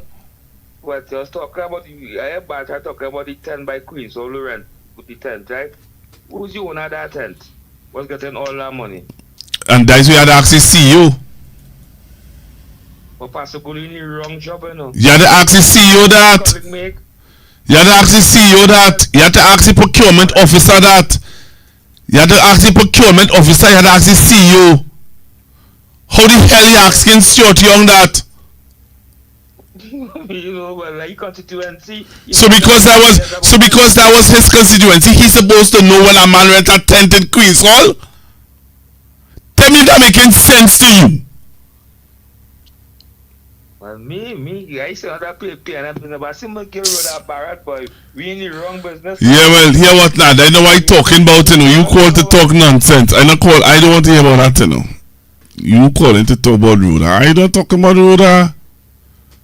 I talking my business here. Why are we really going to roll over and take what this UNC government is going to give to us and not let them know that we are not accepting this? And St. Roche and them not talking for we, And St. Roche and they are not saying anything for us. PSA president not saying anything for us. You think that if this nonsense with these corporations were happening under a PNM government, you really think that UNC people was going to stay quiet? Well, let me be real now.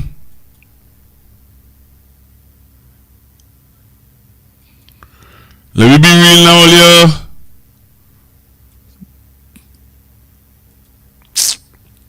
You know what? While I wait for your calls. Welcome back. The government has received a preliminary report on the possible restart of the Point-a-Pierre refinery. Energy Minister Dr. Rudal Munilal confirms the 12-member committee led by former Energy Minister Kevin Ramnarine completed its initial work and submitted its findings. They were appointed to assess the feasibility and cost of restarting operations at the Guaracara refinery. In her contribution to the 2026 budget debate in Parliament, Opposition Leader Penelope Beckles accused government of going silent on the issue, pointing out that the Finance Minister made no mention of it during his budget presentation. But Dr. Munilal says the government has options, and in the coming days, there will be exciting news on the refinery's future. It requires some more negotiations and some more work, but it is something that we're extremely pleased that the committee is finalizing their work. They have done it, and we'll go forward with that, and we will outline some of the issues, some of the challenges, and the future, which we hope will be bright. And I'm hoping that, not by this Diwali, but by next Diwali, we should be lighting up as well the refinery in Point-a-Pierre. The minister, who was speaking at Diwali celebrations at his Debe constituency office on Sunday, is also assuring the population that work is continuing on the Dragon gas deal behind the scenes. We are not putting all our eggs in one basket, because Dragon is one gas field. There are other gas fields that we are working for expansion. We have cross-border fields, Coquina and Lauren. We have other interests as well. However, former Energy Minister Stuart Young is concerned and has questions about the refinery restart, namely how much it would cost, who was going to pay for it, and where the crude oil was coming from.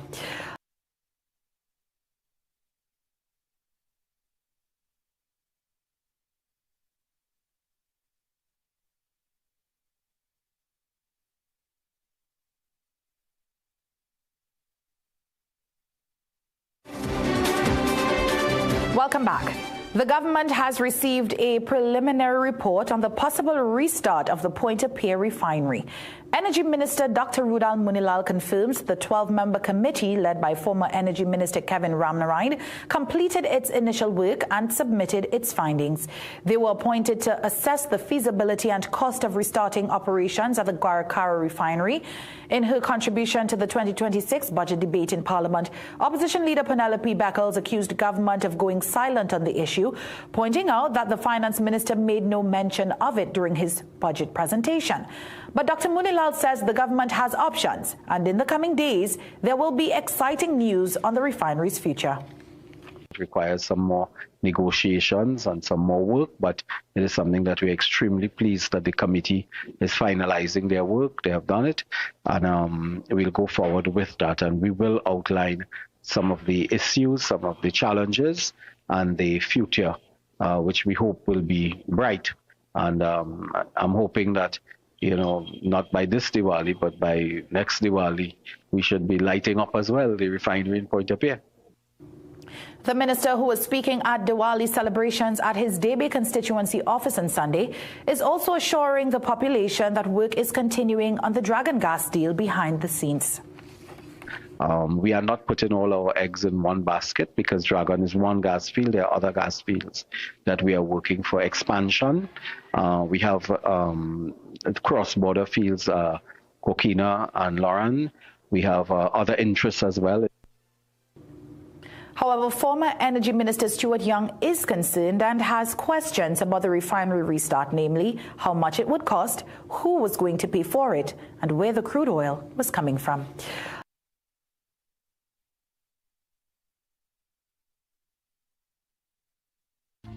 How to choose a leader? That's the most relevant question today.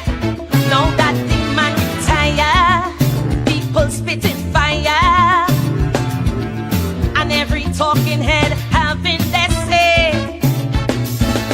For in this mixed up land that we call Trinbago, many times it does just boil down to race.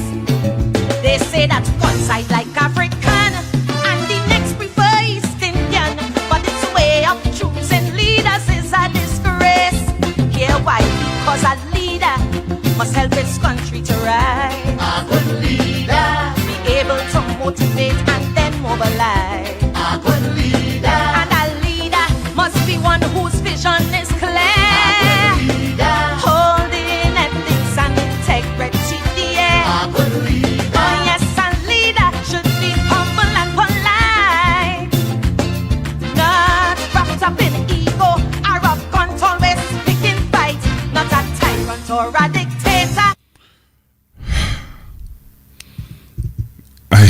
I just want to take all your calls, you know.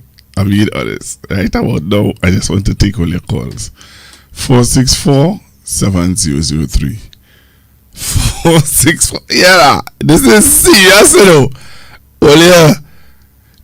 One of the main reasons why the refinery was closed down is because of our oil production. We don't have money. Where we gain money to buy oil? What really going on? Is it something we don't know? Well, yeah. Calling us because I might say the wrong things. Are we serious? Will you just hear what I want to say?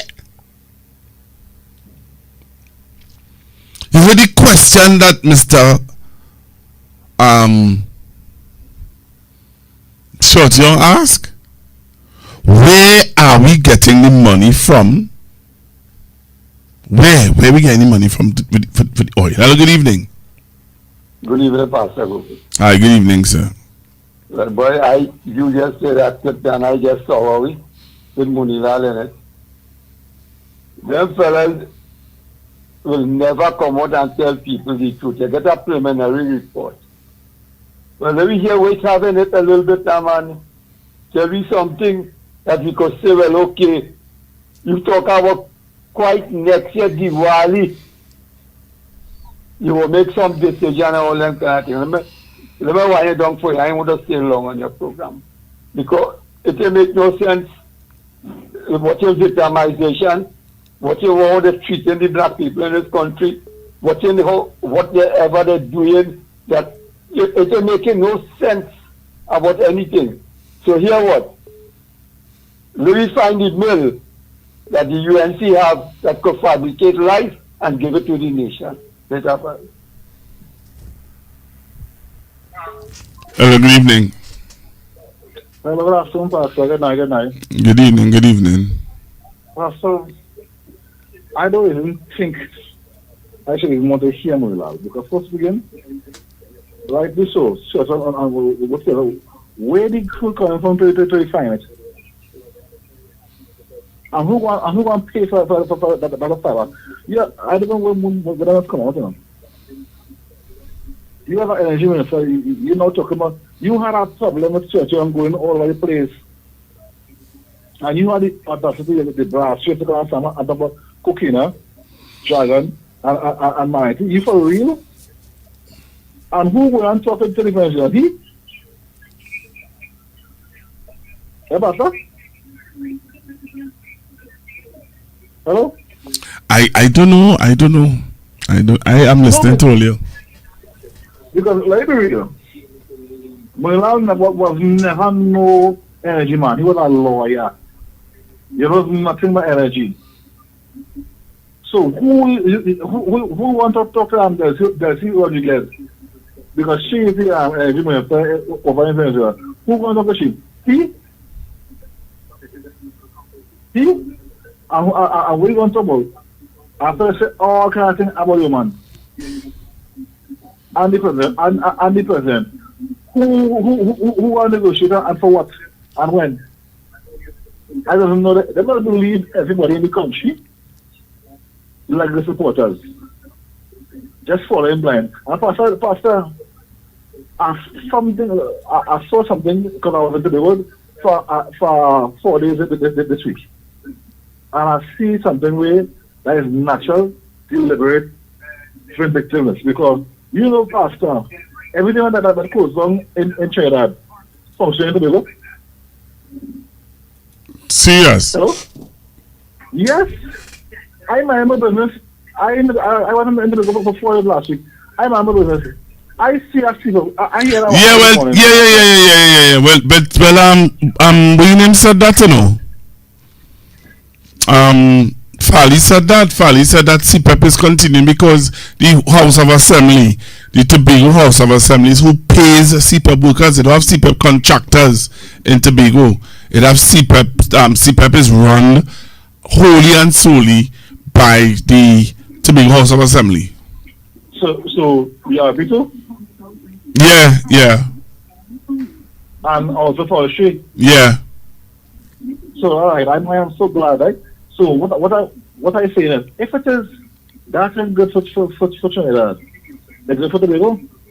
No, well, it's different. It's different because in Tobago, remember, they don't have any contractors. They don't have no ghost gang in Tobago. This House of Assembly is the one that is the contractor. The one alone. Yeah. And what the funds come from the pay the When they give them the allocations. all right, I hear. I hear. Cause I find rather funny. But anyhow, yeah, like I was saying, I don't even want to check on Mulal because Mulal don't impress me with anything he see. Because if you could tell me where you get the crew to run the family, because in case you don't know, we need crew to run the family. And at the end of the day, the country don't produce enough crude to run the family. So where they get the crude? I don't know why I'm not believe everybody. Like them people who at this point you're close and come outside. You are the energy minister that are telling me you can't give details. Where you see the campaign? What about come out? You can't come and tell me nothing. All you can tell is by an extra day, we should light up. Who are moving? You can't do no stats, nothing at all. Yes, by next February, we said lighter, and in a couple more days, we'll get more details. What details? What must come on? The only reason why you come out and talking about it because Penny say this man waiting, the Minister of Finance, he make a whole budget and he mentioned that. So you come now to try and cover it up. We know. Thank you take 3 hours and 66 minutes, 3 hours and 60 minutes to read about it. I need to mention the bloodline of our nation, oil. And he's supposed to be our finance minister. So the so-called energy minister who knows nothing come to cover it up. That what happened is we have to be shut up. Anyhow, Pastor, you have a good night. It's far from something wrong. Everybody want to say something wrong tonight. Oh boy. It's 10:29. And we're taking your calls. Hello, good evening. Yeah, Pastor Good. Yes, Mom. And URP workers still working in Tobago? If the URP workers working in Tobago? CPEP and URP. Yes, they are. Still working? Yes, because they are hired by the THA. THA. Oh, okay. All right. Yes, thank you. Yeah. If you didn't know, well, now you know THA and URP. THA is the one that is the main contractor for URP and CPEP workers. So I think they may have to rebrand it and name it by another name. Because you remember they winding up CPEP? Will you forget? Yeah, they're closing up CPEP. CPEP is supposed to be wind up by the end of next month. Or Christmas when sometime. Oh yeah, now. It is too much to tell Jesus. Somebody, I hear somebody say that they say it is too much to tell me Jesus. Oh gosh, my Jesus, it's too much to tell you, my Lord. Yeah, oh yeah. Oh my goodness, what is going on in Trinidad and Tobago? Anybody could really tell me, boy? What it is, Labre, Point, Puna, Sandy Grande, San Fernando West. What is only really poey in here, boy?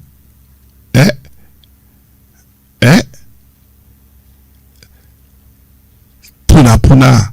What really do we here, boy? Sandy Grande. Sandy Grandy, what really do we? What have we done to deserve this? What have we done to you all as a nation for you to turn on us like this?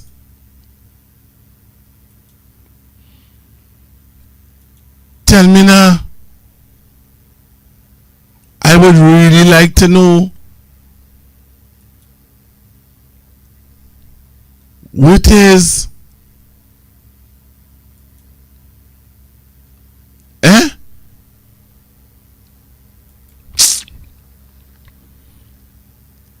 Boy, I don't know what to say now. I don't know what to say. All you have to tell me now. I don't know what to say because it is amazing. Look what we reached to as a nation.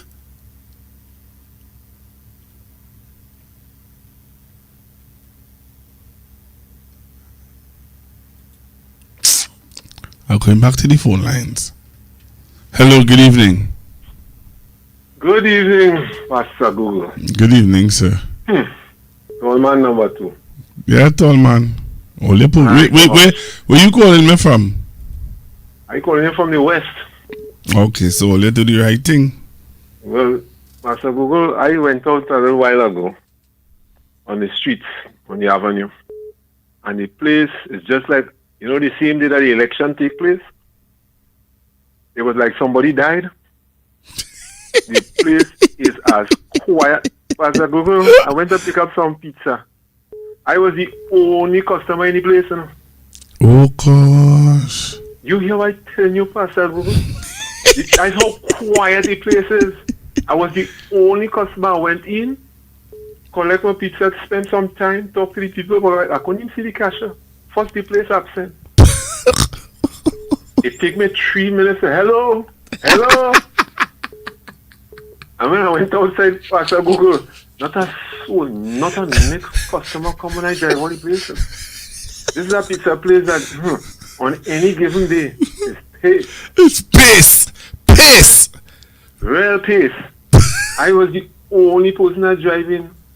When I driving all the place, somebody now pulling in there after 10 minutes. And you drive around the place, I say, but what's going on here? Everybody gone. I laugh, I tell my wife, I say, but what's going on here? We're going to God ready. And I went back home, the place, you driving on the fortune, and the place quiet, Pastor. So wait now, we don't have Diwali celebrations down there? Will they hear a bamboo busting like by me here? Only get one or two little fireworks like by me down here? No, you have to go sometimes in Patna village and you go down there and you might get some little bamboo busting and some little fireworks on your back. So, but this year, clean, nothing. Not zero. Zilch. Nothing fireworks, one selling fireworks all over the place. The place quiet, Pastor. Ultra quiet, you know. I'm saying, but wait, like something gonna take place here. That's how quiet the place is. Oh gosh. But waiting, alright, put all that aside. I'm not going to the refinery, you know. Talk to me. What are your thoughts? So, we closed down, we went and we vomited in Parliament. We went into details, ball by ball, why we closed it down, why we split up and we now have these companies running. We used to import oil from the same place with the Dragon.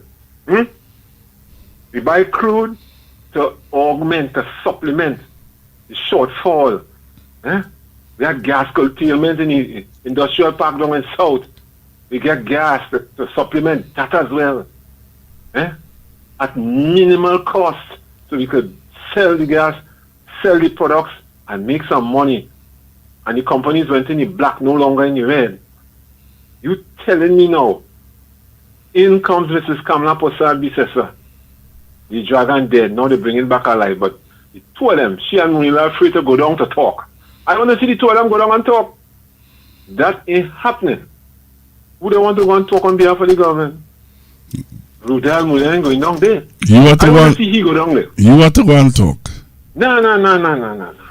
No, and the big and bad, when all you go, under the current climate go, before they have the back end of the United States go, where the oil coming from? They don't have cash flow problems in the country. Where they get the money to buy the oil even if they could buy it? It's cost effective from getting from Venezuela because it will be less cost to bring it 6 miles from here. Where they gonna get our oil from? Guyana? They may not going to give we. They already said none for oil, you know. Where they going? Suriname? That even further more cost to bring it here. What is Pastor like you really say? What's going on in this place? And not only the West quiet, you know, the mouthpieces in Trinidad and Tobago quiet. I hear nothing from you. Nothing from nothing from the judiciary. All the mouthpieces, not a soul. All the luminaries, the legal luminaries, they're quiet. I want that. People, the poison pen man, Ralph Marad, the big extraordinaire for the CARICOM. Where is this man? Not an article from the man in the papers. Nothing. Everybody quiet. The media quiet. The mouthpieces quiet. Tobago quiet. Everybody quiet. Social media and all the mouthpieces. Quiet. Like this pretty place. But I didn't know if you see social media before the election. Oh, yes. Oh, yes. Oh, yes. Oh, yes. And then on top of that, now she take all the ministers and then went with thing in hand and doing a ceremony, a ritual, inside the boy. All of them went, you know, not a man abstain, you know, and say, well, hey, I'm not in that, you know, I serve in a God. I serve in a God, not an idol. I ain't not dealing with idol worshippers. I'm not in that. Everybody went. You saw the video with Mr. Pradat? Yeah. It's like I want to unsee it. I would like to meet you one day, though. I would really like to meet you one day, boy. It might come faster, but what is going on in Sweet TNT? Sweet TNT no longer sweet. It is sweet, man. Sour. No. This cannot continue. SOE, you can't protest, you can't do. How? How we going to But do you think that if they stop the SOE, people will come out and protest? Again, they just said a marshal the troops. But the opposition leaders, they don't talk about that already. They're waiting. It must live sometime. You feel Mrs. Kamala Posad Bisesa SC. Do you know that? Why you keep saying it like that? But if she has SC and she didn't earn it, but she have it. Oh, which court the woman went into earn the title of SC? You have to earn that. Who should defend in court to earn that? And this church young and dead, even Ram Logan earn his own. He do time in the people court. Where the Prime Minister went, who she went and represent to earn a SC in Trinidad and Tobago. When nobody don't talk about these things. I do. If the Prime Minister come and line down in the West here, as soon as she walk in the place, I gone. Why? Gone. Why? She not kind of reverence on me. Sorry. The Prime Minister, I respect the woman for who she is, respect the office, but the person, I gone. And what she represents, we have an absentee Prime Minister, Pastor Google. She absent from duty. She comes to work once a week, like in 2010 to 2015. She was supposed to go and give the feet address in she own place today as a Hindu. And she didn't go, no show.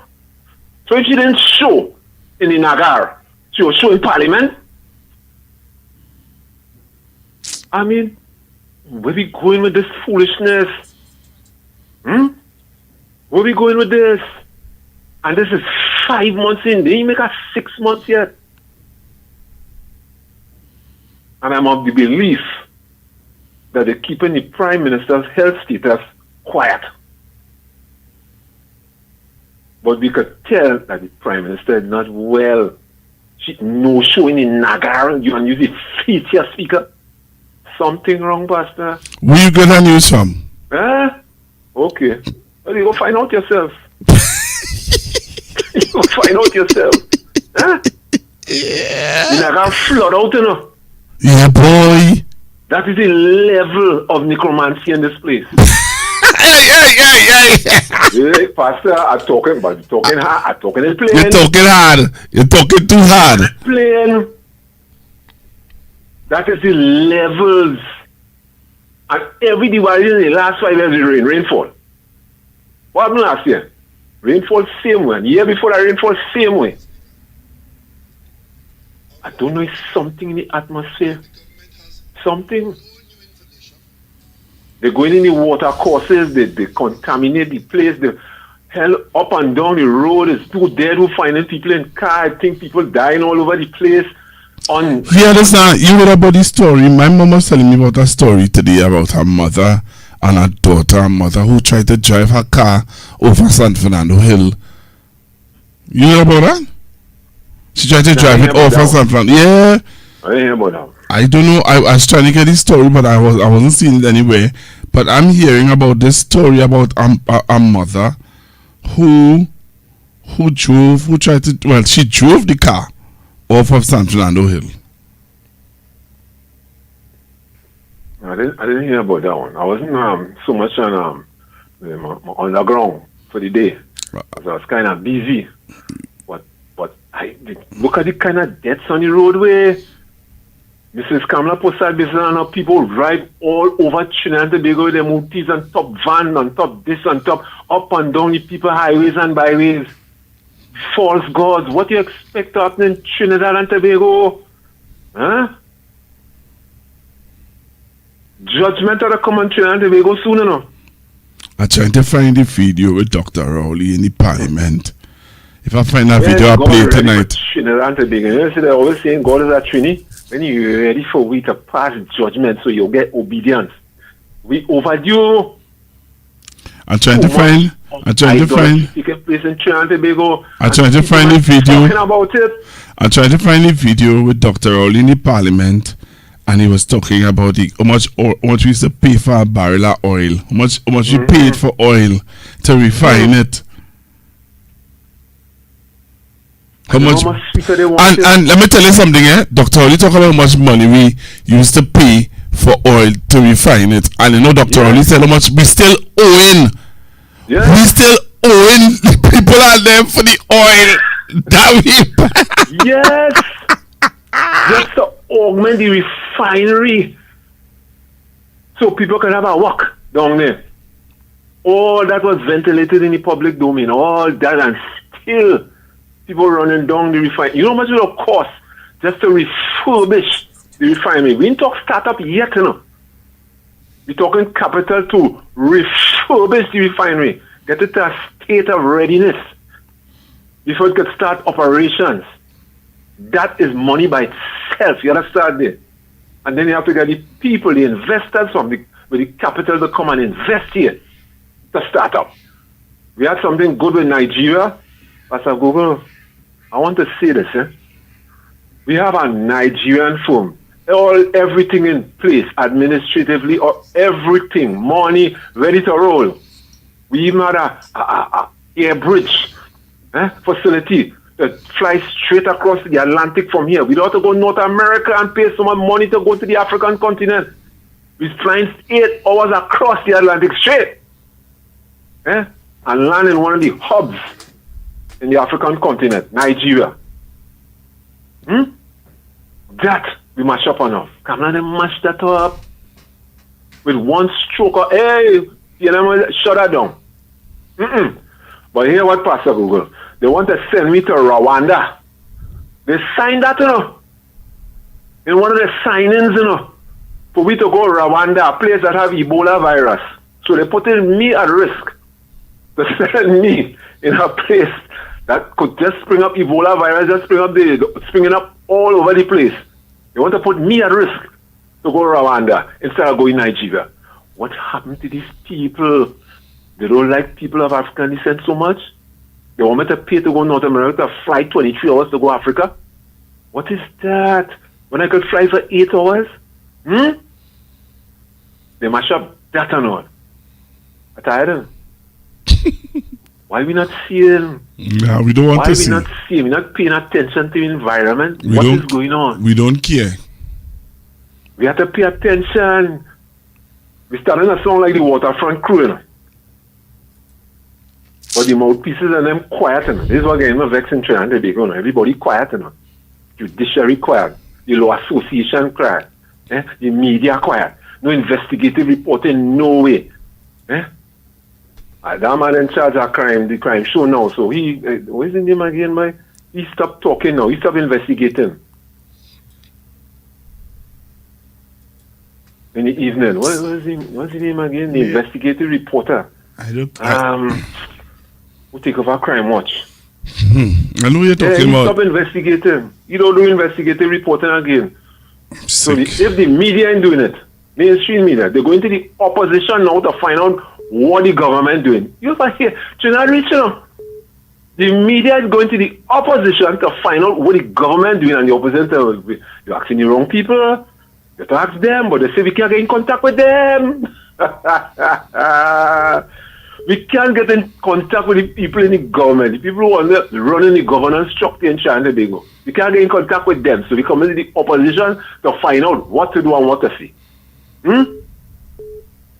Yeah, we reach where we going. As I go, let's come off this phone. We got talk. Before somebody says something they really want to say. All right, thank you very much. Have a good night.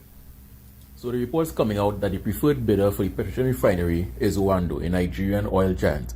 Now, the opposition is saying that the government shouldn't do any business with this company because they have some questions to answer. Which, if you did some reading up, you'll realize that it's true. There were some allegations made against top executives at Wando years ago, starting in 2017. But with all the talk of how bad Wando is, I'm not hearing any talk about their turnaround. Because since then to now, they fired a few executives, a few people were promoted, rearranged, and now they are a very profitable company. In fact, Wando was able to do what Petrotrain couldn't have done because Petrotrain was state-owned, and the government had to run it to please people, even though it was making a loss year on year on year. They couldn't do what was needed to be done because the unions will step in and strike. And let's talk about unions, because when I saw this coalition of convenience, it was baffling me for a long while. Why is Roger there after all the things he said about Kamala Postal-Bisesa? Now we know why Alexander is there. He's just happy to have a home because he's a feeling party. He might not like to hear that, but it's true. But why is Roger there? So I started reading, and then I remembered something. The OWTU is the union. They represented most, if not all, the workers at Petrotrain. But the OWTU now owns a company called Patriotic Energies. And who leads Patriotic Energies by default? Because they lead the OWTU?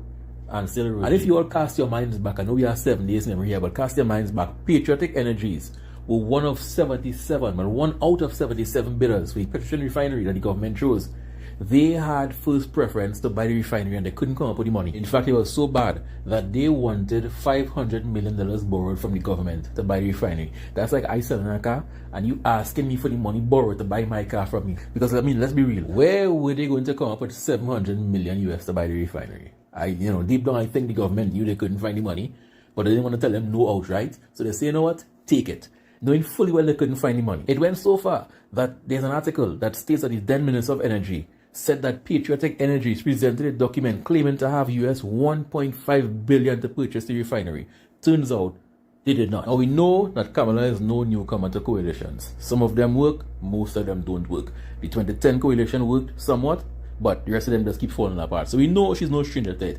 But my question stands, what was promised to Ansel Roger that he and you are now best friends after all the things I read in newspapers that he said about you? Are you by chance going to loan him $500 million? Is that it? I don't know. Just asking questions. I could be wrong. I'm just speculating because nobody ain't talking. I'm left to speculate on what was the agreement made, why he is now part of this coalition of convenience. It's even a sinister name, Coalition of Convenience. Even the name just sounds sus if you say it out loud too many times. Because you all know my stance. Country first, economy first. If the economy falls apart, my standard of living will drop, and that is unacceptable. So the economy have to stay afloat. The country have to stay afloat. Quite frankly, it sickens me every day that Guyana is passing us. So I don't care about race, politics, religion, men on the moon, if they landed on the moon or not. I don't care about that. Trying to go first. But some people are going to fight this Orlando lease agreement because they have ulterior motives. They have deals that they put in place behind the scenes already that nobody will know about. We can just speculate on it. And because I know many of you won't read, because some of these documents are long. I have been reading them for the past couple of hours. They are long. They will come and tell you all what to believe. If you're UNC, if you're TPP, PNM, PEP, or any other affiliation, I see you. You'll be treated equally and fairly. I made a promise that everybody will win, and I plan to fulfill that promise.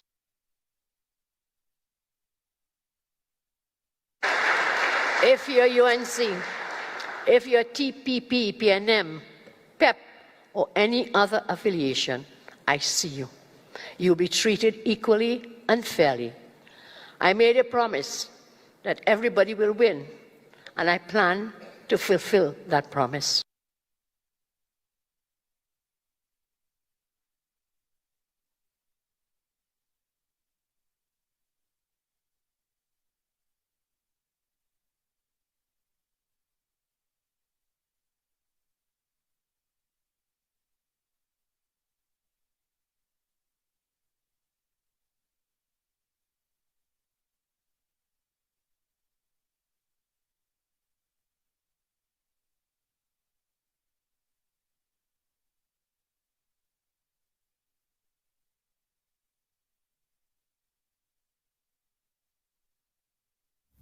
See, you want to know why I'm so quiet and I'm not talking?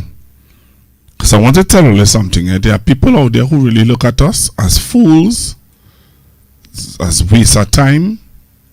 And it irks me to play this video, but I have to play it because I want you to listen to how some of these people see us and how they think about us and how they feel about us. So I want you to listen to this gentleman. He works for anyway. Giving a shame out. Hush him out, hush him out. Don't say that. But I want you to listen to this one. Listen to this fella. And I want you to tell me what you think about this fella. Take a listen to this. So it's Friday afternoon, 5:15. And, Monday the budget was presented and I was paying attention now. Not really inside the parliament, but I was looking at outside the parliament now.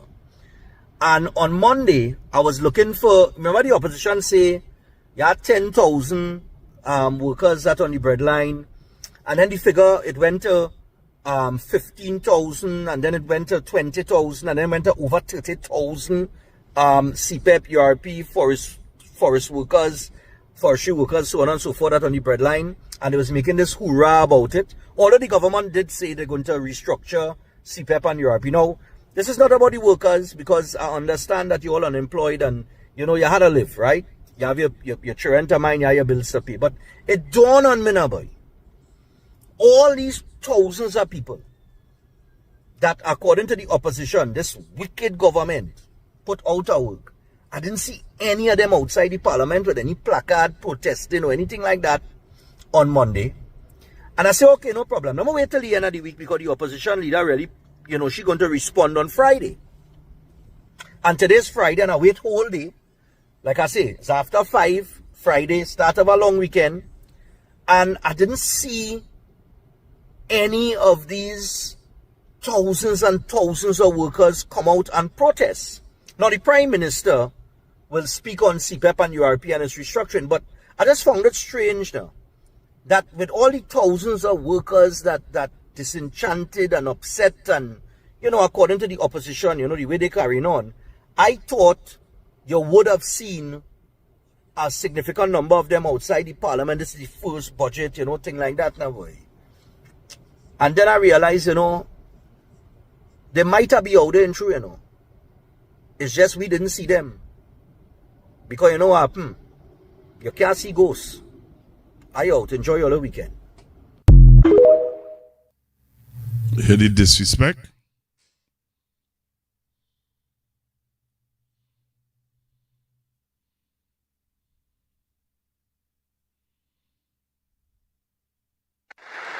If you're UNC, if you're TPP, PNM, PEP, or any other affiliation, I see you. You'll be treated equally and fairly.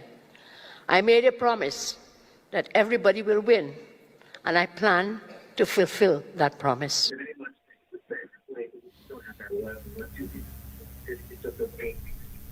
Good evening, caller.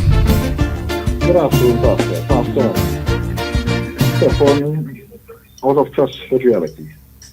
Stefan don't know nothing. Stefan forget we was in an SOE. They can't protest. Stefan, that's all Stefan does do is leave the house. Enter the house, leave for the house, jump in the car, go to the station, jump back in the car, go back to his father's house, straight. He is out of touch with reality. Don't take on Stefan. Stefan don't know nothing. Because Stefan just jump in the car, like I say, go into the station where we working, jump back in the car, and go back in his father's house. He is out of touch with reality. Don't take on Stefan. Because we suggest that people break the law, we are under SOE. So Stefan don't know we are under SOE. Monday and Friday we were under SOE, the SOE on Saturday. Why Stefan not doing now? Stefan that anybody can make a life, I realize that.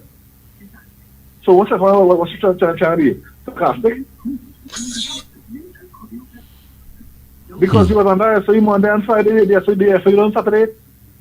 Stefan Stefan out of touch with reality. He just jump in the car, go in his father's house, jump back on the car, go to the station, and I said he don't go nowhere else. You know, look down, listen. Thank you very much, sir. While you might be saying he out of touch with reality, and I hear you, but I'm just showing you how those people see us. Just think about it in your mind a little bit. That's how they see us. That's how they view us. That's how they think about us. That's the reality of what it is going on today in Trinidad and Tobago. A man could sit in front of a phone, do a live, and say, but how I ain't see the people who say that they lost their jobs coming in front of the Red House to protest.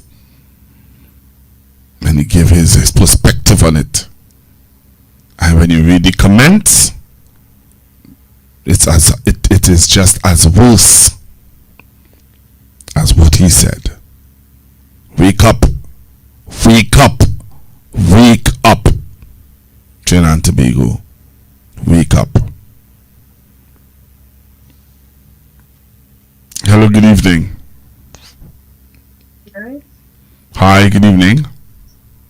Have a good night, Pastor Gogo. That is why the SOE done, and we have a right now to come out and protest. All URP, all forestry, all CPEP, all who lost their job have a right to come out and protest. And those who even lost their job have a right to come out and protest. I is not a government worker, and I coming out and protest. Come on! For high food prices. I coming out and protest for raising my NIS. So I coming out and protest. So who don't want to protest die there, but I coming out. So when that day reach, I will be there. Thank you. And all will be there. Because they can't sit down no more. The time is now done. Come out and make us noise. Come out and say something. The days are being quiet and it go pass. It go pass as done. Nothing go pass. The time you're waiting for it to pass, they'll do you more. Thing again. So people are trying to come out and make their voice be heard. Come out and protest for their rights. You can't suffer no more. You don't suffer already. Come out and make a statement so they will know you're upset and you're displeased. That's all I have to say. Good night, Pastor. Thank you very much. That's what we want to hear, man. That's what we want to hear. That's what we want to hear. I'll take some more calls before I leave. 464-7003. What is your view? Yeah, the Prime Minister, what she said, she's swearing in, you know. If you're UNC, if you're TPP, PNM, PEP, or any other affiliation, I see you. You'll be treated equally and fairly. I made a promise that everybody will win, and I plan to fulfill that promise. She said that she'll treat everybody equally.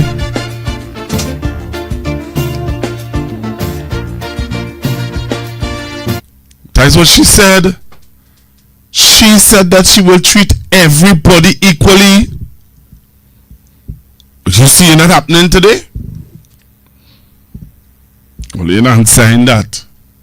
You seeing that happening today, yes or no? You all on the live. You seeing this happening? Answer me now. Boy, we need to wake up. We need to wake up. That's what we need to do. Wake up as a nation. Are you all ready to wake up? Yes or no? Type yes or no in the comments if you're ready to wake up. Yes or no. Let me know. What is your view? Tell me what's your view in the comment section. Yes or no. So I'm waiting to hear your view. See your views on the live.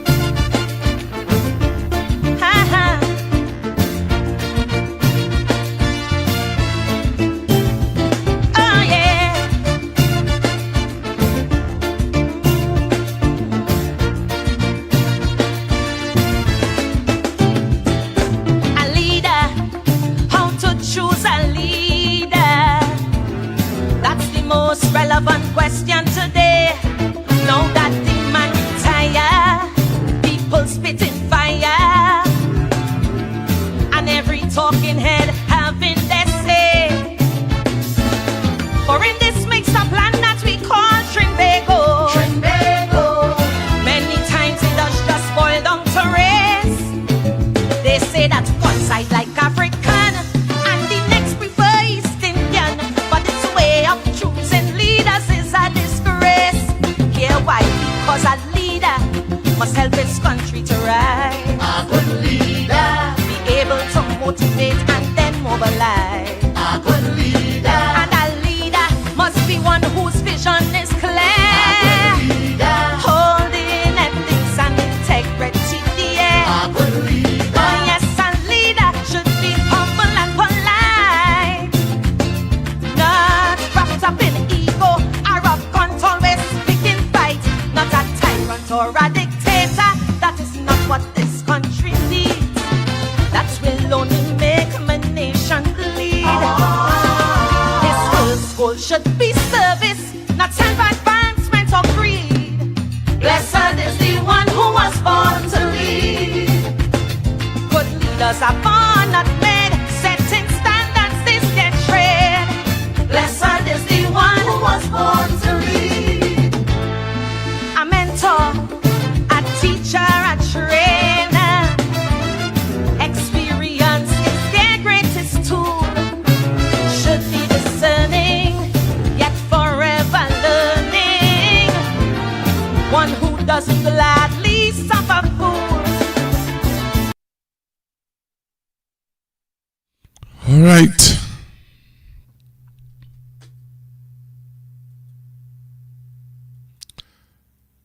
All right. So I'll take this call and then. Hello, good evening. Hello, good evening. Hello, good night. Hi, good evening. Yeah, Pastor Google. Yes, sir. Yeah, I want to tell you, God bless. And you have been a lot of inspiration to me as a black man. I ain't staying long. Plus, you touched me tonight, something wrong with we black people. I telling a neighbor out the road the other day, I say, so all your home, all your get lay off, CPEP, and a black man started curse me for these people we're doing with all these wickedness. Pastor, I'm not a racial man, I am a godly person. But when I see a black man cursing me, talking to another person about home, losing their job, past, I really watching it tonight. Something really wrong with me, you know. Something past. Where we went wrong in this life that we can raise we head. You remember when she tell Mr. Rowley, all you have the people stupid, but not me? Yep. Caller? Right, she's not stupid. So she tell us she not stupid, so she know what she doing. She know what she doing now. When she's saying everything, she know what to do. She know what to do. Look how long this woman harassing black people life. And you see she showing it now. So I don't want to stay long. I just saying our own black people is our own fault. Our own black people is our own poison in this life, and we will not open our eyes. I don't know if we get a blow, if it's something we eating or something. I don't know, Pass, but all I have to say, Pass, is a lot of inspiration to me. And God bless. I want your God to keep anointing you and guard you and your home and your family. But thank you. Thank you. I just get a lot of strength from you. I don't mind God is our strength, but you is one man that's given me a lot of strength and my home. I say thank you again, and may God watch over you. Bless you from head to foot, anoint you because you are doing a wonderful job. Keep it up, Pastor. May God bless your night. Thank you very much. Boy. So it's now what's the time now? It's 8 minutes past the hour of 11 o'clock. 8 minutes past 11. Again, I want to say thank you. It's a holiday. Today is Monday, the 20th of October, 2025. It's a holiday today in Trinidad and Tobago, and people come on. It had over 800 persons on the live just now. Normally we reach up to 1,000, but I believe because it's a holiday and stuff like that. But it have over 800 people. When I used to work at the other place, I never had 800 people on my live. Never. Hello, good evening. Hello, good evening again. Good evening again. Dr. Rowley had warned us. We didn't listen. My grandmother used to have a saying. She used to say, oh gosh, I'll come out to tell you what it is. She always used to tell us, when you're in good house, bad house does call you. Yeah, and hadn't tremendous field. Hadn't tremendous field. He warned us, but we didn't listen. But it's time we open our eyes and wake up. Wake up. What again we will go through? How long again we will go through? They're taking us to school. They're taking us to school now. Uneducated or something. Our eyes and listen and go out there and show them that we are not fools. Okay? Yep. Have a blessed night. Thank you very much for calling. Thank you very, very much for calling. Wow. You're not going to be taken for fools anymore. You're not going to be taken for fools anymore. All right. So I want to say thank you to all of you for joining me this evening on Constructive Talk. It was a pleasure having you guys in my company. And I pray that tomorrow, please God, we're going to continue our discussion on CPEP.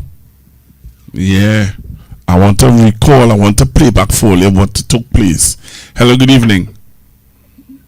Hello, good evening. Hi, good evening, sir.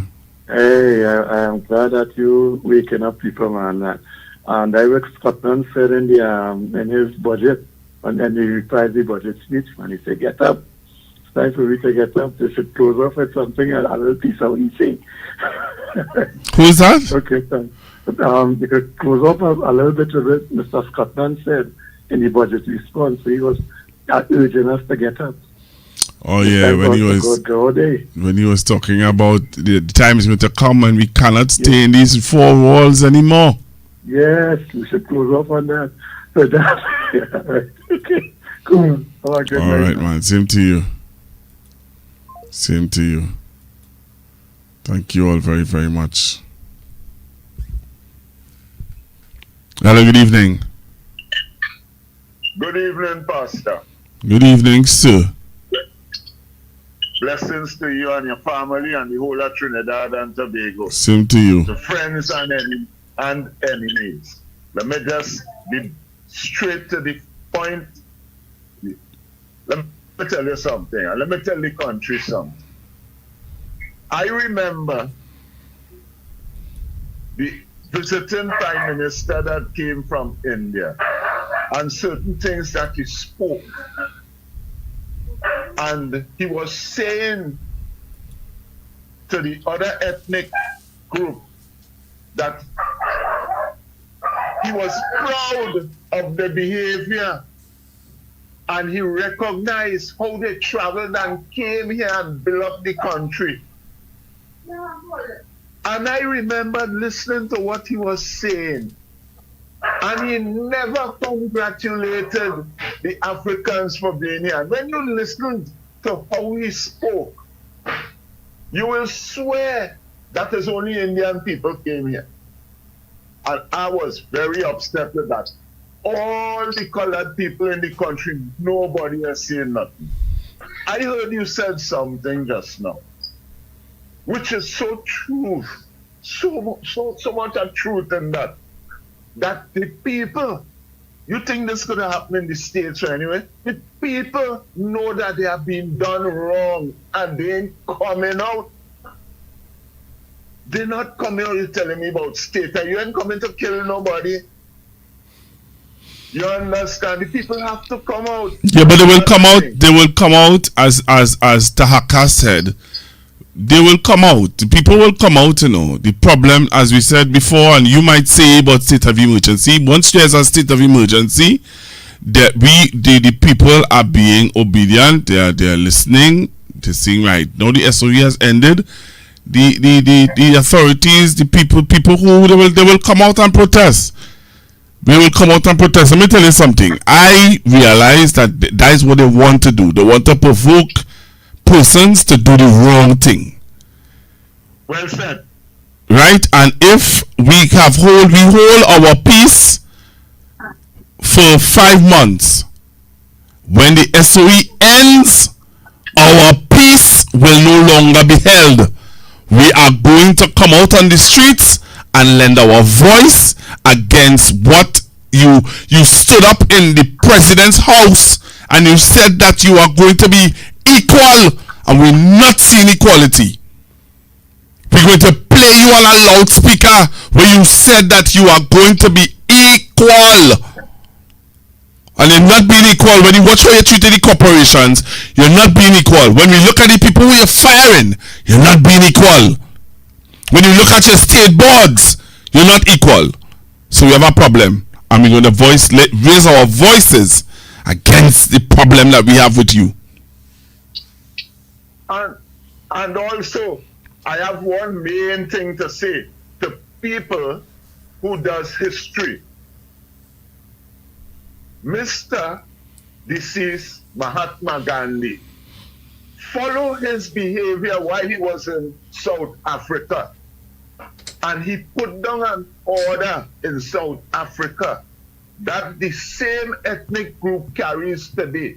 And Mrs. Kamala Prasad Bisetta, she works under that same order, just as how the Indian Prime Minister works under that same order. Follow the history, because we took down here, we were so, we say we wise, and we took down here in Trinidad Christopher Columbus says statue and other statues. And we have here in San Fernando a racist statue with a gentleman deceased now called Mahatma Gandhi. Do the history and you will see what order that they are working under. Thank you, sir. Thank you very much.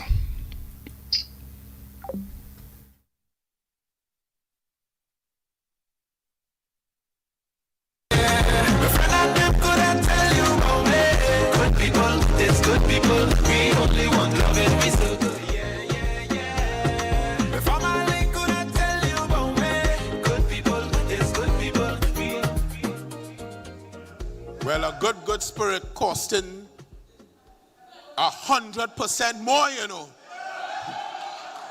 White oak going up. Puncheon going up.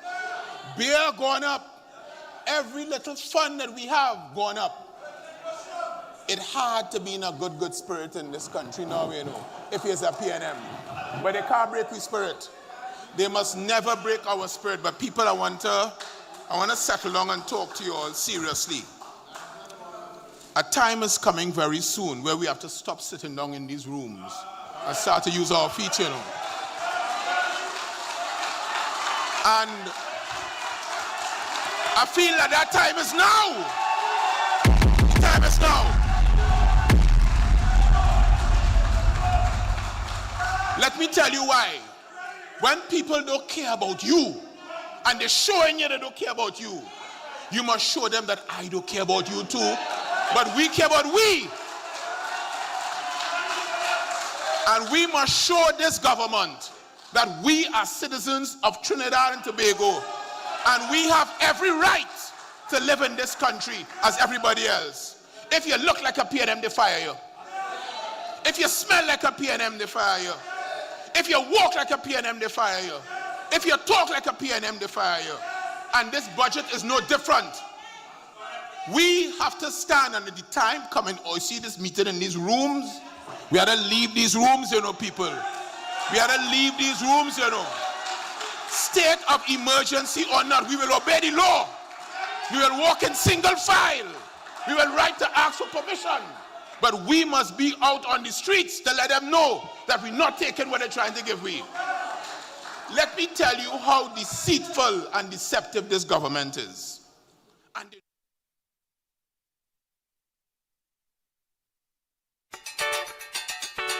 Oh Lord, bad maths, you know. Oh people, boy. It feel like they meeting me 1 by 1, 2 by 2, it's a 2 by 4. The more we add to the table, they keep taking away more and more. 99% suffering, and they say and they know for sure. Plus the 1% controlling 100% of the lives of the poor, lives of the poor. It's not enough, it's not enough, it's not enough, it's not enough, it's not enough, it's not enough, it's not enough, it's not enough, it's not enough. Lord, it should take our power from a Rima to town. It's not enough. Our daily is almost 2 hours long. It's not enough. Every month is another 1,000 years. Salary come, you don't know when it's fast. Lord, it's not enough. $5 to take a short drop. 10 to town with 1 million subs. Can depend on the bus, cause the system flop. So you're spinning like a top on your body. You must say, massive.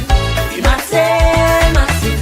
You must say, massive. No, if they are enough at all, and you must say, massive. You must say, massive. You must say, massive. If you're UNC, if you're TPP, PNM, PEP, or any other affiliation, I see you. You'll be treated equally and fairly. I made a promise that everybody will win, and I plan to fulfill that promise. Line, line.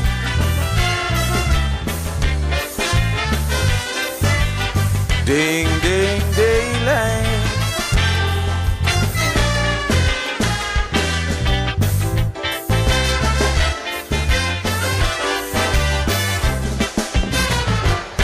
I was thinking what kind of song to write for the year 2001.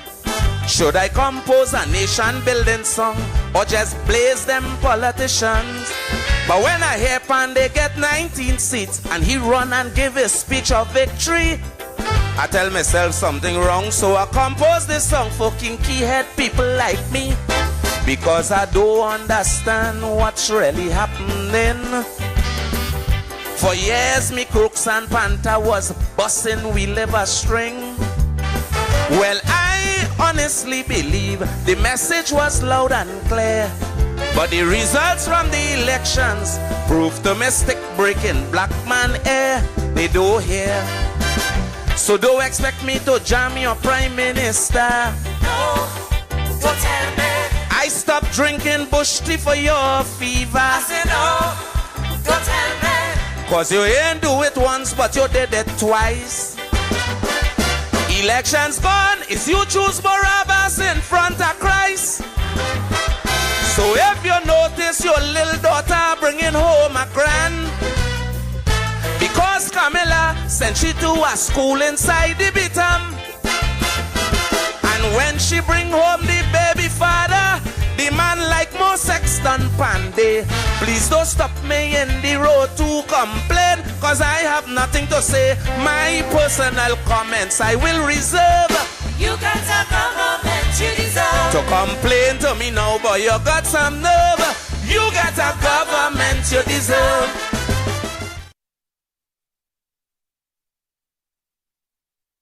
The information provided by the speakers and or presenter on Facebook and YouTube is for general informational purposes only.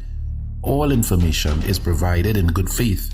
However, Constructive Talk makes no representation or warranty of any kind, express or implied, regarding the accuracy, adequacy, validity, reliability, availability, or completeness of this information.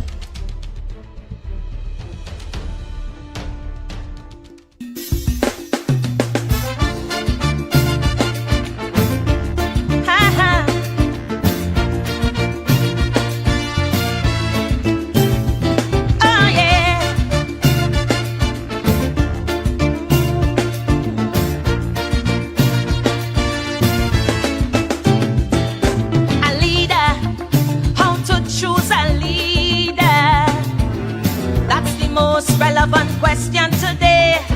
Now that the man retire, people spitting fire, and every talking head having their say. For in this mixed up land that we call Trinbago, many times it does just. I recall more than 3 decades ago, a senior telecommunications manager, let's call him Michael. And Michael was assigned to the task of presenting the government's position at a regional conference. Michael struggled and visibly trembled, especially since he presented after the retired North American ambassador, who had the audience in stitches, laughing up every word. I'm Dr. Madonna Dodd, and I made a silent vow then to help people like Michael, who are technically competent, but who struggle and succumb to fear when speaking in public. Now, as a communications architect, I partner with organizations and individual leaders to transform their leadership presence, including the way they express themselves. So, if your goal is to amplify your authentic voice, influence others, and lead with confidence, join me from October 28th to November 11th for our Communicate with Confidence online course. To all the Michaels, it's possible to overcome fear, step fully into your role, and lead with confidence.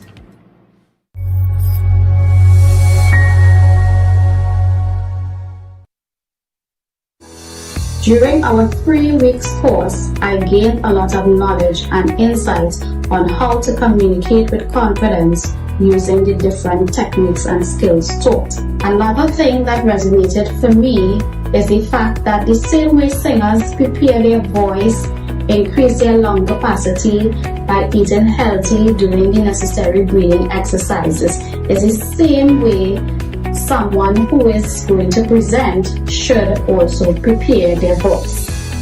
For persons who are interested in participating in this course, I say go for it, because you too will be able to find your coping skills, or how the runners and they just psych up themselves when they're on the start line before they start to be focused to finish that race. You would be able to find your coping mechanism.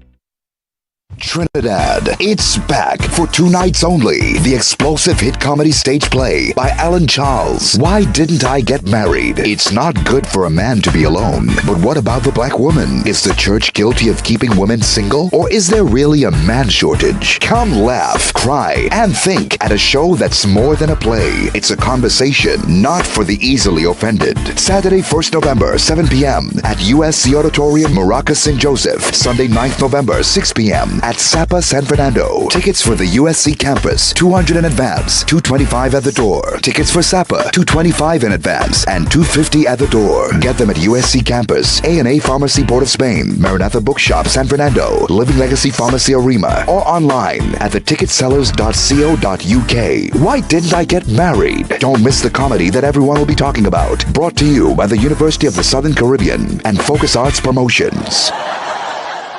Are you a business owner, entrepreneur, or working hard in corporate and still living paycheck to paycheck? This message is for you. God didn't design you to hustle endlessly and remain stuck.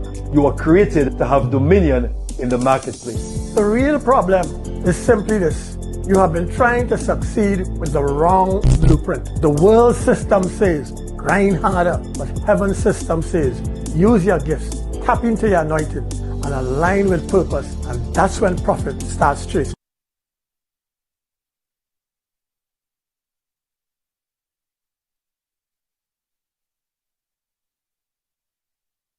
All right, so just wanted to remind you guys about the Bacon Shack.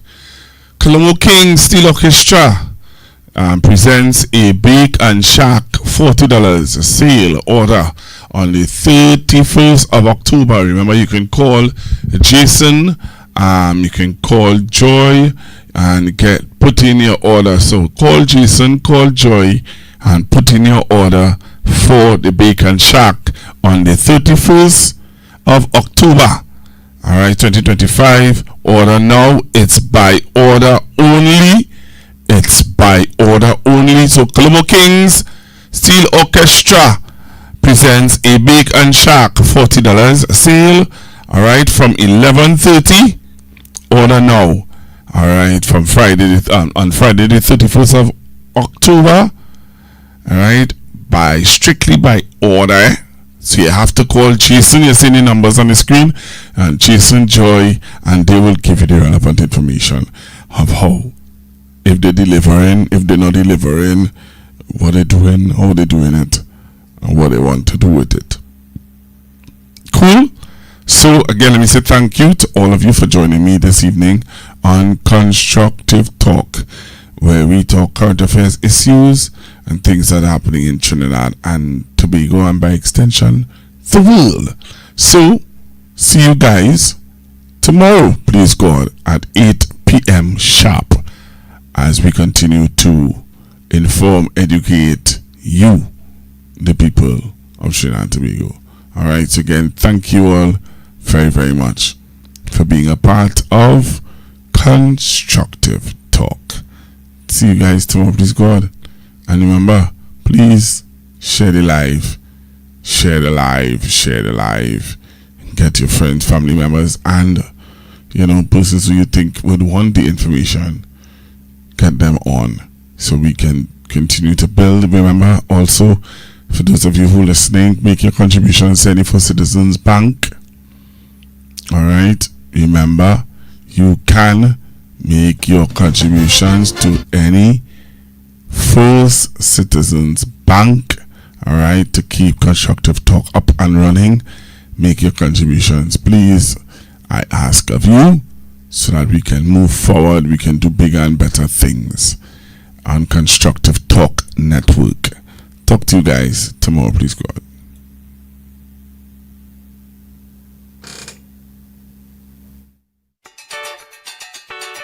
Oh Lord, bad maths, poor people, boy. It feel like they mixing me 1 by 1, 2 by 2, it's a 2 by 4. The more we add to the table, they keep taking away more and more. 99% suffering, and they say and they know for sure. Plus the 1% controlling 100% of the lives of the poor, lives of the poor. It's not enough, it's not enough, it's not enough, it's not enough, it's not enough, it's not enough, it's not enough. town. Our daily is almost 2 hours long. Every month is another 1,000 in gas. And when salary come, you don't know when it's fast. Lord, it's not enough. $5 to take a short drop. 10 to tongue with 1,000,000 subs. Can depend on the bus, cause the system flop. So you're spinning like a top on your body. You must say, massive. You must say, massive. You must say, massive. No! It's a hand in the bottle and you must say, massive. You must say, massive. You must say, massive. It's a hand in the bottle. No, it's a hand in the bottle. See me the mom with salary and TNT. Yeah, that's so much fun. It's $3,053 monthly. And after your parents and you buy groceries, that's over $3,000. You can't even pay transportation fee. Yeah, what every shit do? It's not enough. You need cash so you sweep and mop. So you don't end up bankrupt. School fees and bills, none of them don't drop. You stay for it, stay top time. You must say, Martin. You must say, Martin. You must say, Martin. It's a hand in my bottle and you must say, Martin. You must say, Martin. You must say, Martin. It's a hand in my bottle. No, no. It's a hand in my bottle. Lord, the price of mortgage sky high. A plus 20% just to qualify. When you feel the hardest part out of the way. After you qualify, it's 30 years to pay. Lord, is it not enough? Scream yes if banking corrupt. And they're robbing people non-stop. Taking your money from your drop by drop. Till you all with a prop on your body. The man say, Martin.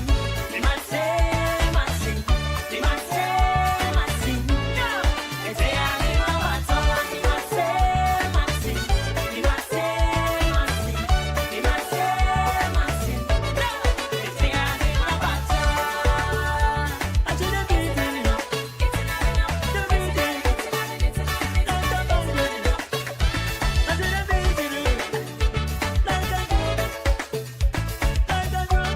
Like a drum. Don't do the drum. Because I feel like them hitting me 1 by 1, 2 by 2, it's a 2 by 4. The more we add to the table, the cake is